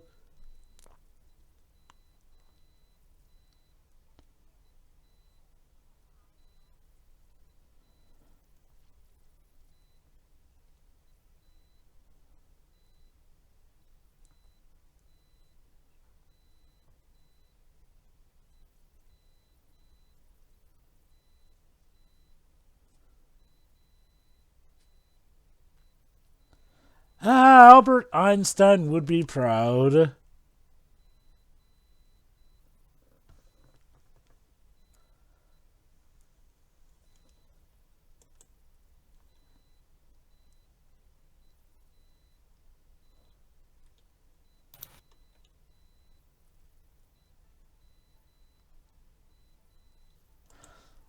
And now it's time for one of the penultimate songs.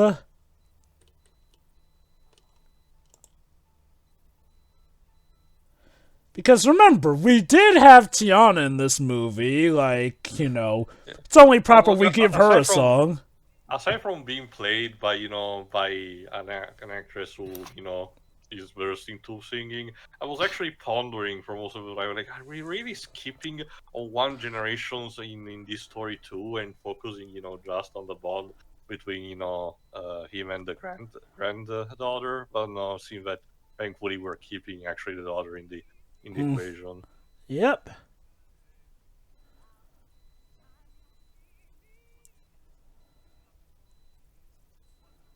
And what better way to bring her back into the story than with a duet with Forrest Whitaker?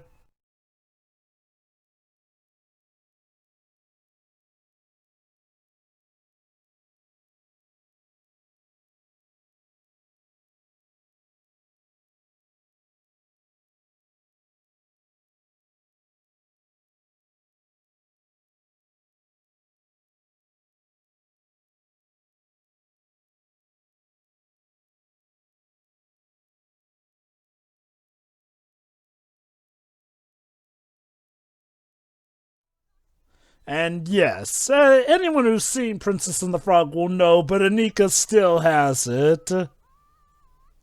Mm-hmm. Looking forward to the Tiana series. Me too. As you can see here, Christmas Eve is serious business.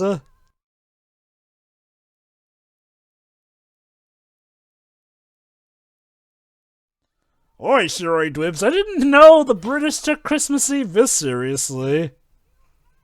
Oh yeah, you should see our shops are rammed. I mean, it's a whimsical time for everyone, but the truth of the matter is the streets still need to be clean. Mm-hmm. And perfectly everyone gets into beat to help with the work production.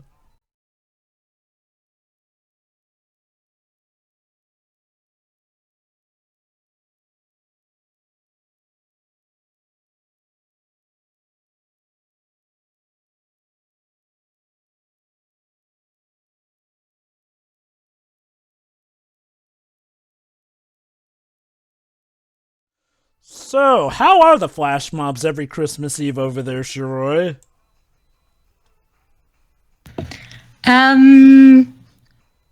Disrupt a lot of traffic.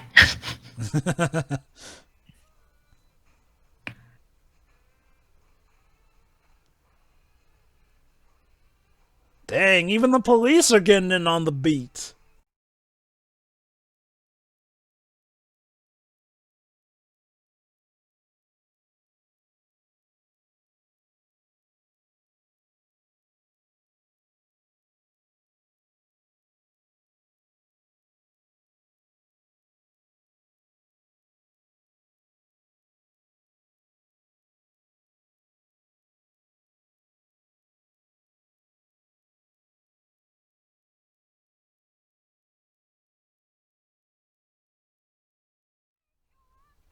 See, it's multi-layered because it's referring to both the robot and the family. It's clever. Genius. Songwriting genius.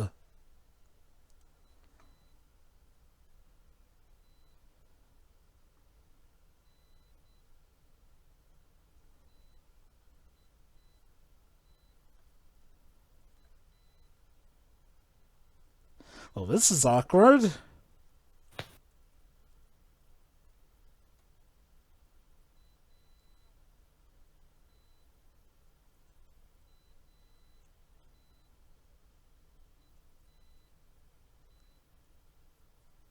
Best not to correct her on that. Ah, look at that, Jessica. Your father still does have his heart after all. In the words of Sun Tzu, never stop your enemies while they're making a mistake. Hey, that may have been actually one of the quotes he actually said.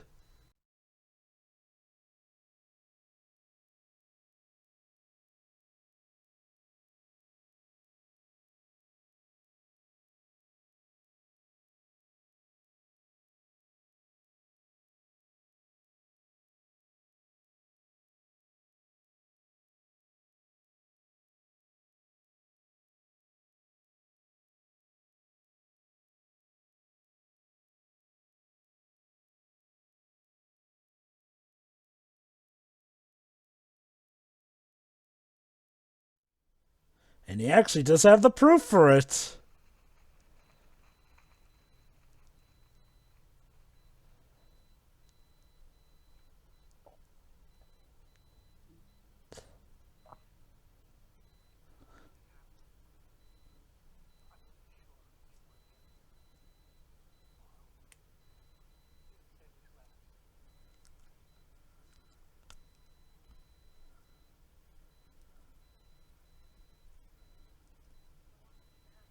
Oh wait, that's a 1820 on it. I mean, again, we're operating also on, on some fictional rules anyway, so I guess might as well even not be super, particular with the timing. Yeah, like, anachronism stew wouldn't really apply here anyway. It's a fictional area and all that, so we can have stuff from all sorts of eras. Yes, the most fictional country of them all, the UK. Yes, sorry, Shiro, it turns out you and I are fictional. I mean, first it's me, then the UK. The world is being erased bit by bit. So the UK is the Matrix? No, And you it's funny, see, Portugal, the least remarked country out of all of us, is still standing. that's the twist. I mean, Portugal was the the real underdog one. going, yeah, so it's win because- bad doing nothing.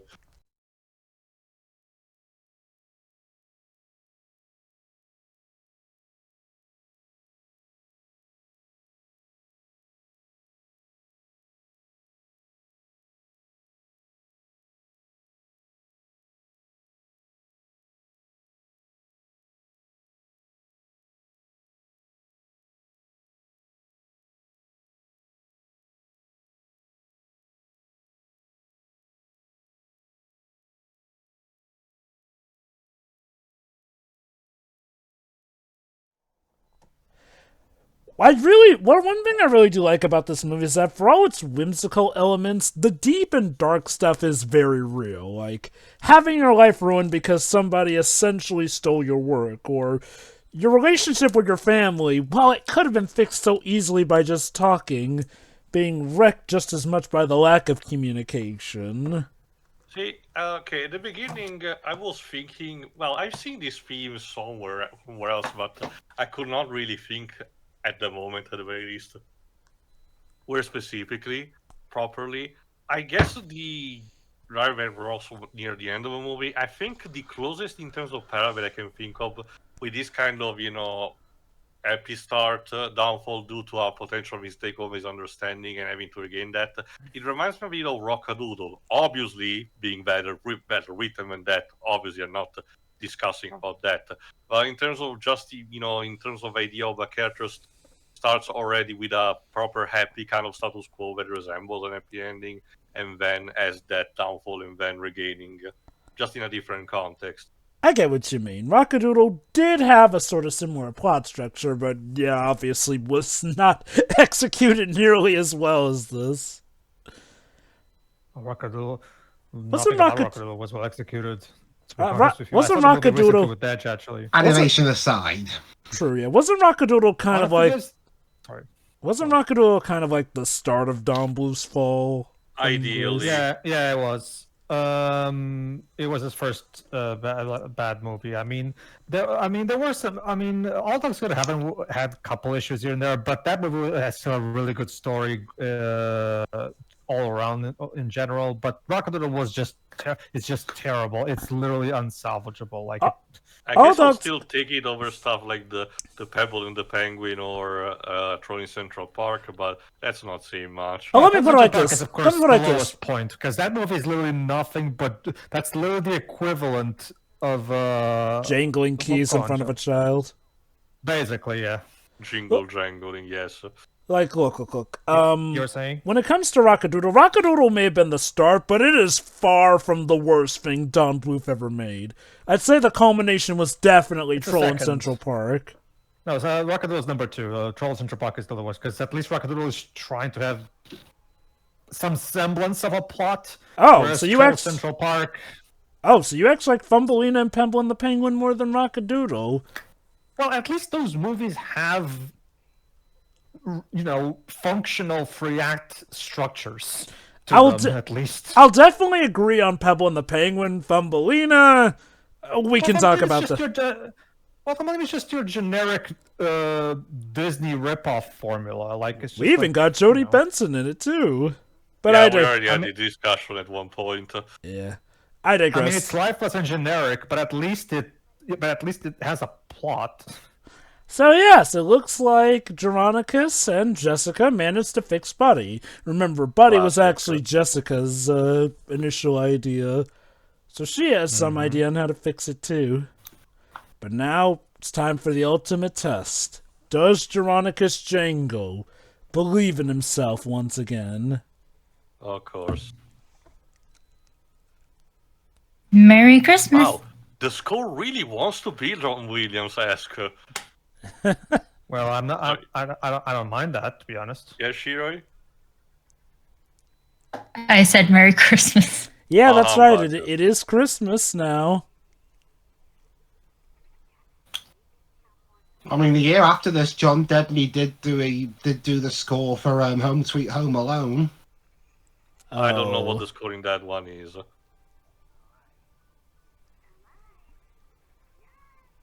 Number 5 It is uses- alive. Alive! It uses a few of the John Williams themes.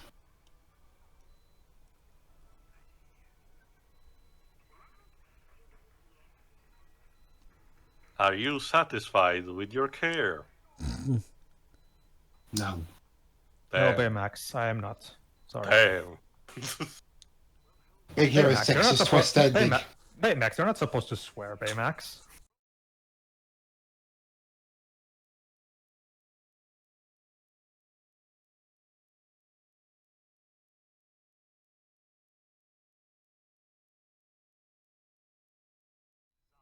The blueprints?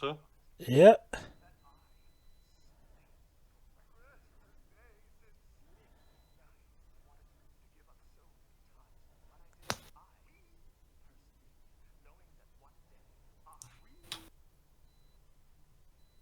Shut up. Step on him. Actually, that's yellow. Oh, the invisible ink was a plot point. God damn.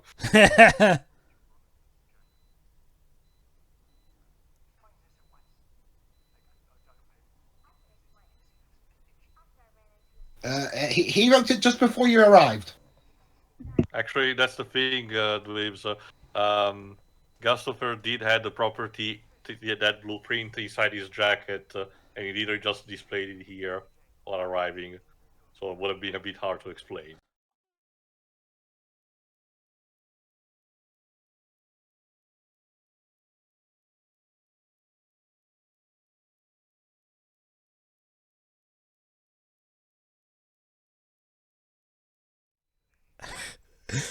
You corrupted that man, and the minute of inconvenience, he abandons him.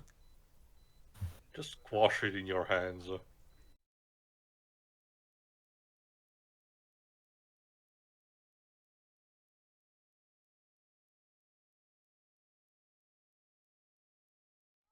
Well, we Wow, need we're to going make... through we're going through all the cliches of Buzz Lightyear. We're gonna make you less evil, for starters. It's like that Treehouse of Horror Simpson with the possessed Krusty doll.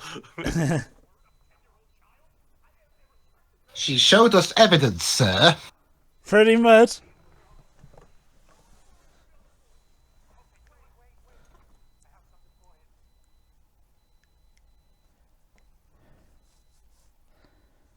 Yeah, remember, he was going to give him something for Christmas. Oh, let me guess, it was one of those things where if he had just waited, Geronicus would have told him how much he appreciated him as an inventor. Actually, he had a piece for him. The piece where he needed to complete his invention. Yep. None of this needed to happen, you dickbag. Pretty The much. irony. And the moral of the story, children, is just like in Toradora, people should talk with each other more often. Don't listen to talking dolls. Yes. Especially if they're voiced by Ricky Martin. I do like how poignant Oh, that's... Teo. I do like how poignant that scene is in showing that Gustafin is so ashamed he can't even really say anything after that point. Yes, Pedro. But yeah, what if they're voiced by Brad Dourif? Well, I guess. Run.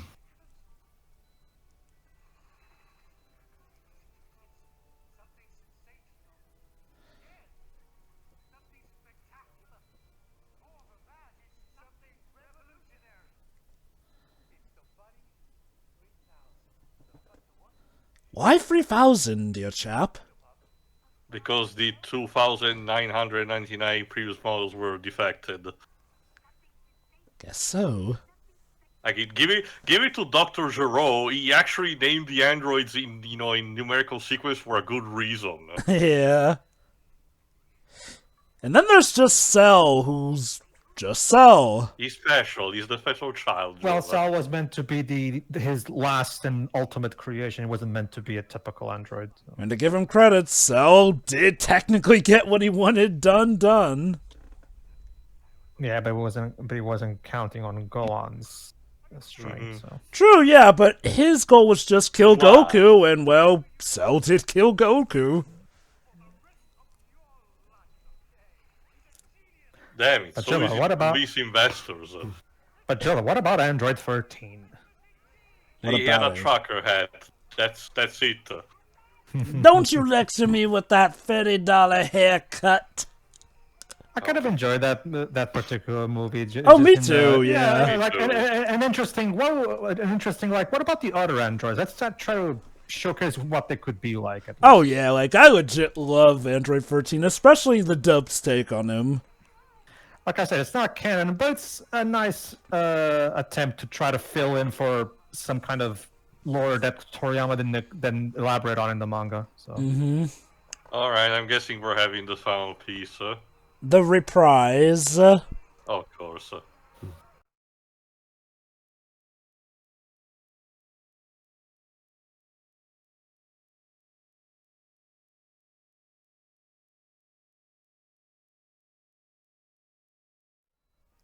You too can fly now, kids. They fly now.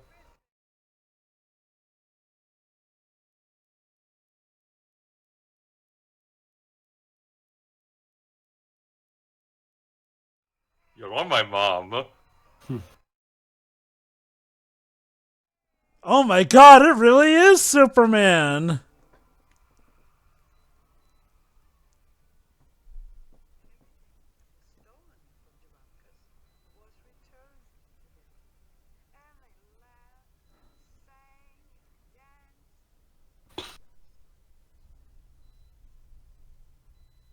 Do you see it now?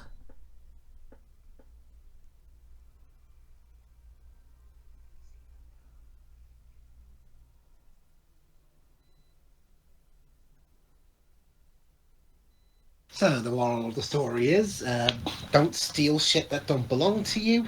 And talk with each other. And believe. Oh? Communicate. Of course, I was the little girl. Yep, that's right. Their grandma was Journey. So why didn't you talk about this story until now? That was literally the impetus of this. I think they're You about to didn't- you mention. didn't ask before. You didn't ask. You're a shitty There you go, grandma. Tio. Oh, here we go, let's hear. Oh, for fuck's sake. Come on, it's cute. Yeah. Like I said, in a year like 2020, just this nice bout of optimism and whimsy was definitely welcome to help take people's minds off of more negative stuff. Sometimes formulas are formulas for a reason. You Yeah. know, they're not always bad. Sure. To go back to another thing we said yesterday, the problem with Thumbelina is that it just gives you the formula and that's it, just the formula as it is. Hey, yeah, that's Maybe right. That's the reason. So our great-great-great-grandfather's factory was always there. And yes, now it's Geronicus's factory. We just did not focus on it or talked about it because it was convenient to keep the viewer, in obscurity. Also, Buddy is marketable, yes.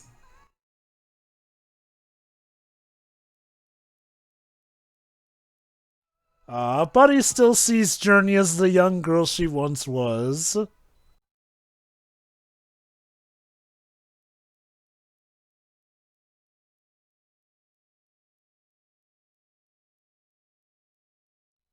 Oh, this is Peter Pan. There you go. We still connected to some Peter Pan media for Christmas. Beautiful. What is it about Peter Pan and Christmas that tend to go hand in hand? I guess because the original story, well, okay, I don't think the original story takes place during the time, but some versions do have snow. Like Hook. Or Hook even takes place during even Christmas, Peter doesn't Pan it, if I remember 2000. I think even Peter Pan 2003 does it. Yes. In fact, that movie was also released on Christmas. So, there is some tangential stuff that can happen there. So now for these bouts of the credits, we'll see what became of the characters afterwards. Like in a Layton game. So yeah, Jangles and Fangs was reopened. Rebranded. And yes, Don Juan was mass-produced. And reprogrammed, hopefully. Yeah, I was going to say, hopefully he's not going to be evil everywhere. Yeah, that, Oh, and by the way, it shows that Jessica was the one who made the storybook. I mean, sure. And Geronicus was given ownership of Gustavin's factory. Hopefully with, more practical, ventilation stuff. Jingle Jangle 2.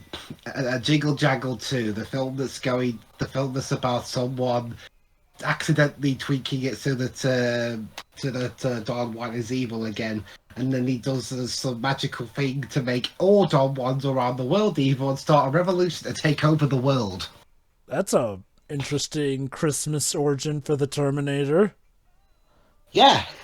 I mean, to be fair, Joe, we're dealing with automatons and stuff. Having Skynet, of course, he gets the green suit in jail. Having Skynet, being a natural evolution of this is only logical.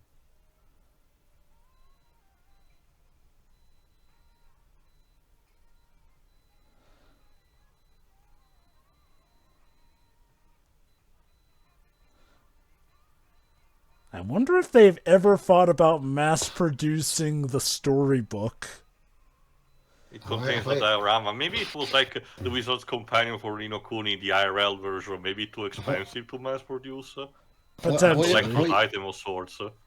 I thought you were going to say you're going to start mass producing Ricky Martin. Damn. In a meta sense, we did. Alright, so I'm guessing final thoughts. Yes, who'd like to go first? Can I go first? Go on, Dwibs. It's solid enough. I think it's one of Netflix's better original movies. Definitely. I mean, it's not saying much considering some of their output, but My take has always been, for every 5 mediocre or just downright bad Netflix originals, we do get 1 or 2 pretty stellar ones. Okay, the thing about Netflix is it's kind of like Blumhouse, and it gives the opportunity to all sorts of projects, good or bad, varying in between here and there. While it does allow a lot of bad stuff to occur, it does give rise to people to do projects that other big companies would never have the faith to allow them to try as well. And Forrest Whitaker is really good at playing the down on his luck and bitter man who's lost everything, which is funny because I think he also kind of played that character in Star Wars. He was in Star Wars? Yeah, he was in Rogue One and the Rebels series. Yeah. The songs are all right. And hey, they did a good job of making Norwich look really, really Christmassy. So well done. Mm-hmm. You even got the snow there and everything. Yeah, that's it. They probably had to use fake snow because Britain. Well, Britain on its best winter days because when there's actually story, traffic has brought to a standstill around here. What did you think of the overall story? Again, I thought it was solid enough. That's good. I mean, he had to use a couple of cliches, but they weren't like overwhelming or anything. Again, think of this like a modern fairy tale. There's a bit of a formula to it, but it's done in a pretty remarkable way. Did you have a favorite song? I don't really have a favorite song. To be honest, I'm kind of a little disappointed that we didn't get a the evil banker song. Well, the thing is, the banker wasn't evil per se. If anything, he was a friend to Django. Again, kept the bank from closing him down after he had promised them 30 years ago. By bank standards, that is unbelievably generous. 30 years? Most people were lucky to get 3 months. Yeah. That's basically what the point of it was saying, Dreadribs. Yeah. But again, that was very disappointing that because of that we couldn't get the evil banker song. Anything Direct else? and to the point. No, that's it really. It's a solid enough Christmas movie in my opinion. Alright then, Tio. Sure. It's perfectly serviceable, as a modern kind of fairy tale for, these kind of themes, it's for, having entertaining the new generations. It's perfectly actually fine for what it wants to do. There's definitely a degree of sincerity that the story has. A lot of the Netflix productions try to, wink a lot and potentially be on the nose with their themes.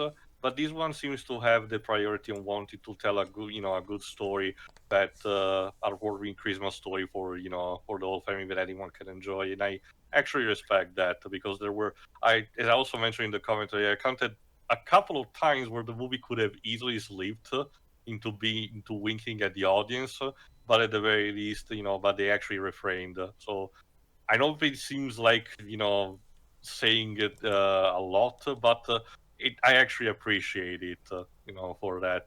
And again, the fact that it's still a story that anyone can enjoy. I would say that the one thing that I'm not particularly fond of, as per tradition, might be the music. The actual score, I actually like it, but the actual songs.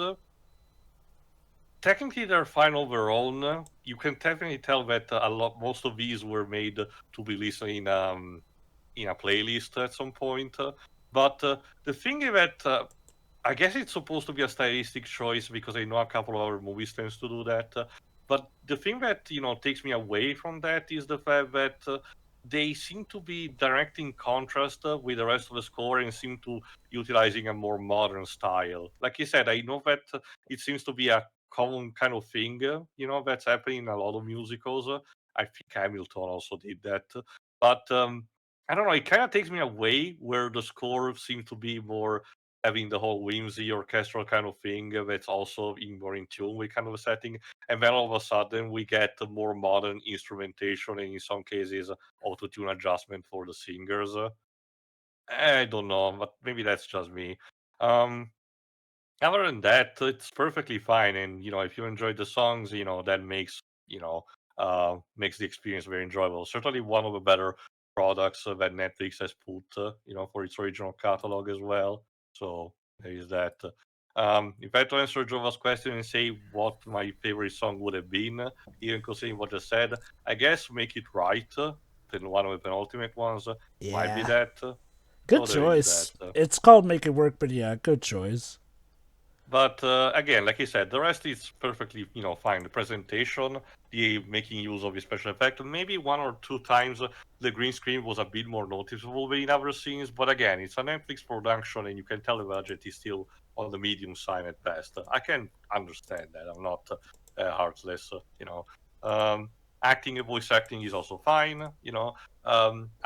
The the um, the set design, again, it just contributes to the whole experience of having that kind of cozy kind of, uh, Christmas story that everyone can enjoy, So cool on the makers, on the movie and everyone in that.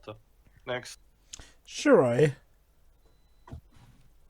Yeah, that was fun and whimsical. I won't say cute because that kills people, apparently. True manliness is songs being were able to accept that something can be cute. Yes. The songs were fun. I don't have a favorite at the moment. Like soundtracks like this, I usually have to listen to on my own time. That's fair. But they're really good. Like the costumes are great. Like the presentation is really good. Child acting is sort of hit and miss. For the most part, it's fine. Both of the adult leads are very funny, though. At least. Yeah. I think that's it. This was. I feel like even if you take it outside of the context of when it was released, I think this is still a really nice movie. It's very charming. Yeah, it's like movies like this are what I want out of Netflix. You know, Netflix giving the chance to people to make passion projects that can truly shine if they're given the chance that a lot of studios tend to scuff at. And that's it. All right, Pedro. This was pretty good actually. I like the characters a lot, and like Jova said, I actually really like the fact that there's some good amount of dark humor. The songs are good. My favorite is the villain song. Yeah.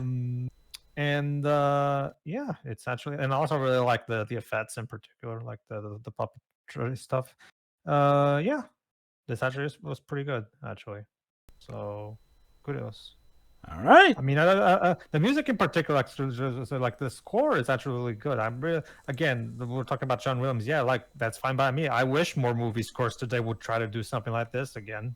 But, yeah. John Debney's a pretty good composer in my books. I don't think I've seen a score of his that has let me down yet. Go on, Jova. Yeah, I love this movie. There's a reason that I have been trying to get this being done for each Christmas for quite some time.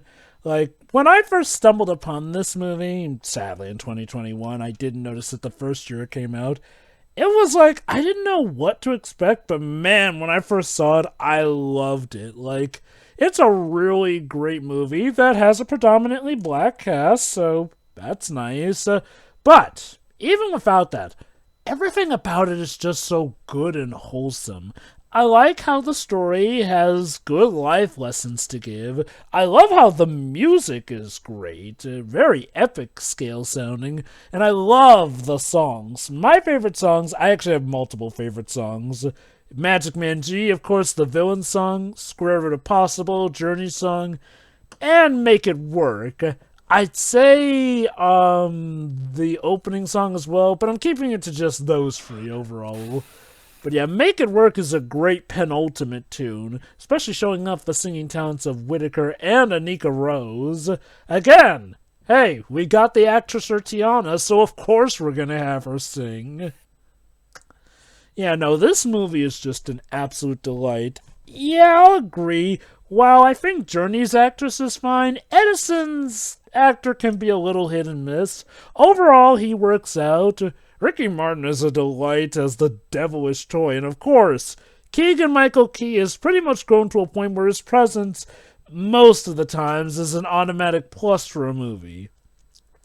Again, it's a movie that actually knows how to use him well, unlike that other movie, but I digress. Keegan-Michael Key makes a fantastic villain as well with Gustafsson. And, again, while he does get his comeuppance, I do like that they do give something of a hope spot, seeing as how we do see that for as bad as Gustafsson was, we see that a lot of the main evil is the doll, essentially, manipulating him, which does give hope that maybe after he served his sentence, there could be hope for him. Heck, we even see him working on his invention in jail, so there's that. But it is very, very cathartic to see Jovahexeon's Jangle finally come out on top after everything that he has had to suffer and what it has done to him and his loved ones. It's nice to see that he still does have the inventor on the inside, and that inventor thankfully boils to the surface in a very triumphant end. Again, showing that he can reclaim the happy ending that was taken from him. and everyone's lives as a result become better for it. Yes, I would argue even Gustafsson, because at least now he can live with a clear conscience better than, again, what was clearly going on. You notice some little mannerisms like how he's twitching, like you get the feeling that the guilt is constantly chasing up to him and how it's eating him alive despite his success. And I think that the Buddy Bot 3000 scene is just the clincher that shows that he does not believe in himself, at least not as he currently is. But yeah, again, I really love this movie. Like Sherry mentioned, the costumes are great, and the actors are all great. Like, even the side characters, like Miss Johnston, as she proudly proclaims that she is a widow. I'm sure she can be widows along together with Mr. Django. She certainly has that idea. Edison, again, while his actor can be a little hit or miss, is still a nice and optimistic character. And like Tio said, I'm glad that they don't do the thing that, because of Jangle telling him he's not an inventor, that Gustafsson also manipulates him. But no, he still does stay loyal to Jangle, which in turn he is rewarded for. And hey, to give this movie credit, it does even get in a few action scenes, which are relatively fine enough and fun to watch. So yeah, this movie is the complete package and a great Christmas present to give to anyone you want to show for it. And with that, on January 6th, the official last day of Christmas, I do declare that this Christmas session is finally completed. What a Christmas session it has been! We went through quite a few lows with Monster Hunter and Black Christmas. Okay, so a low with Elf. Okay, I know we like the Mr. Bean Christmas short, but that's a Christmas short. Okay, how was Frostfight? Perfectly serviceable. Intended more for a younger audience, as we basically realized, but it's perfectly fine for what he wants to do. It's a Marvel animated movie made for preschoolers who are just now being introduced to the Marvel characters, and on that level, it works perfectly fine. And the premise is technically silly on the Silver Age quality, so you had to expect, more levity than anything. So basically, to be fair, bottom line, we enjoyed it. So basically, everything from Mr. Bean to this movie came in clutch. Yeah. Well, I'm glad I was able to help us end on a high note then. We'll see what comes the next Christmas session. Yeah. Yeah, then. Ta-ta!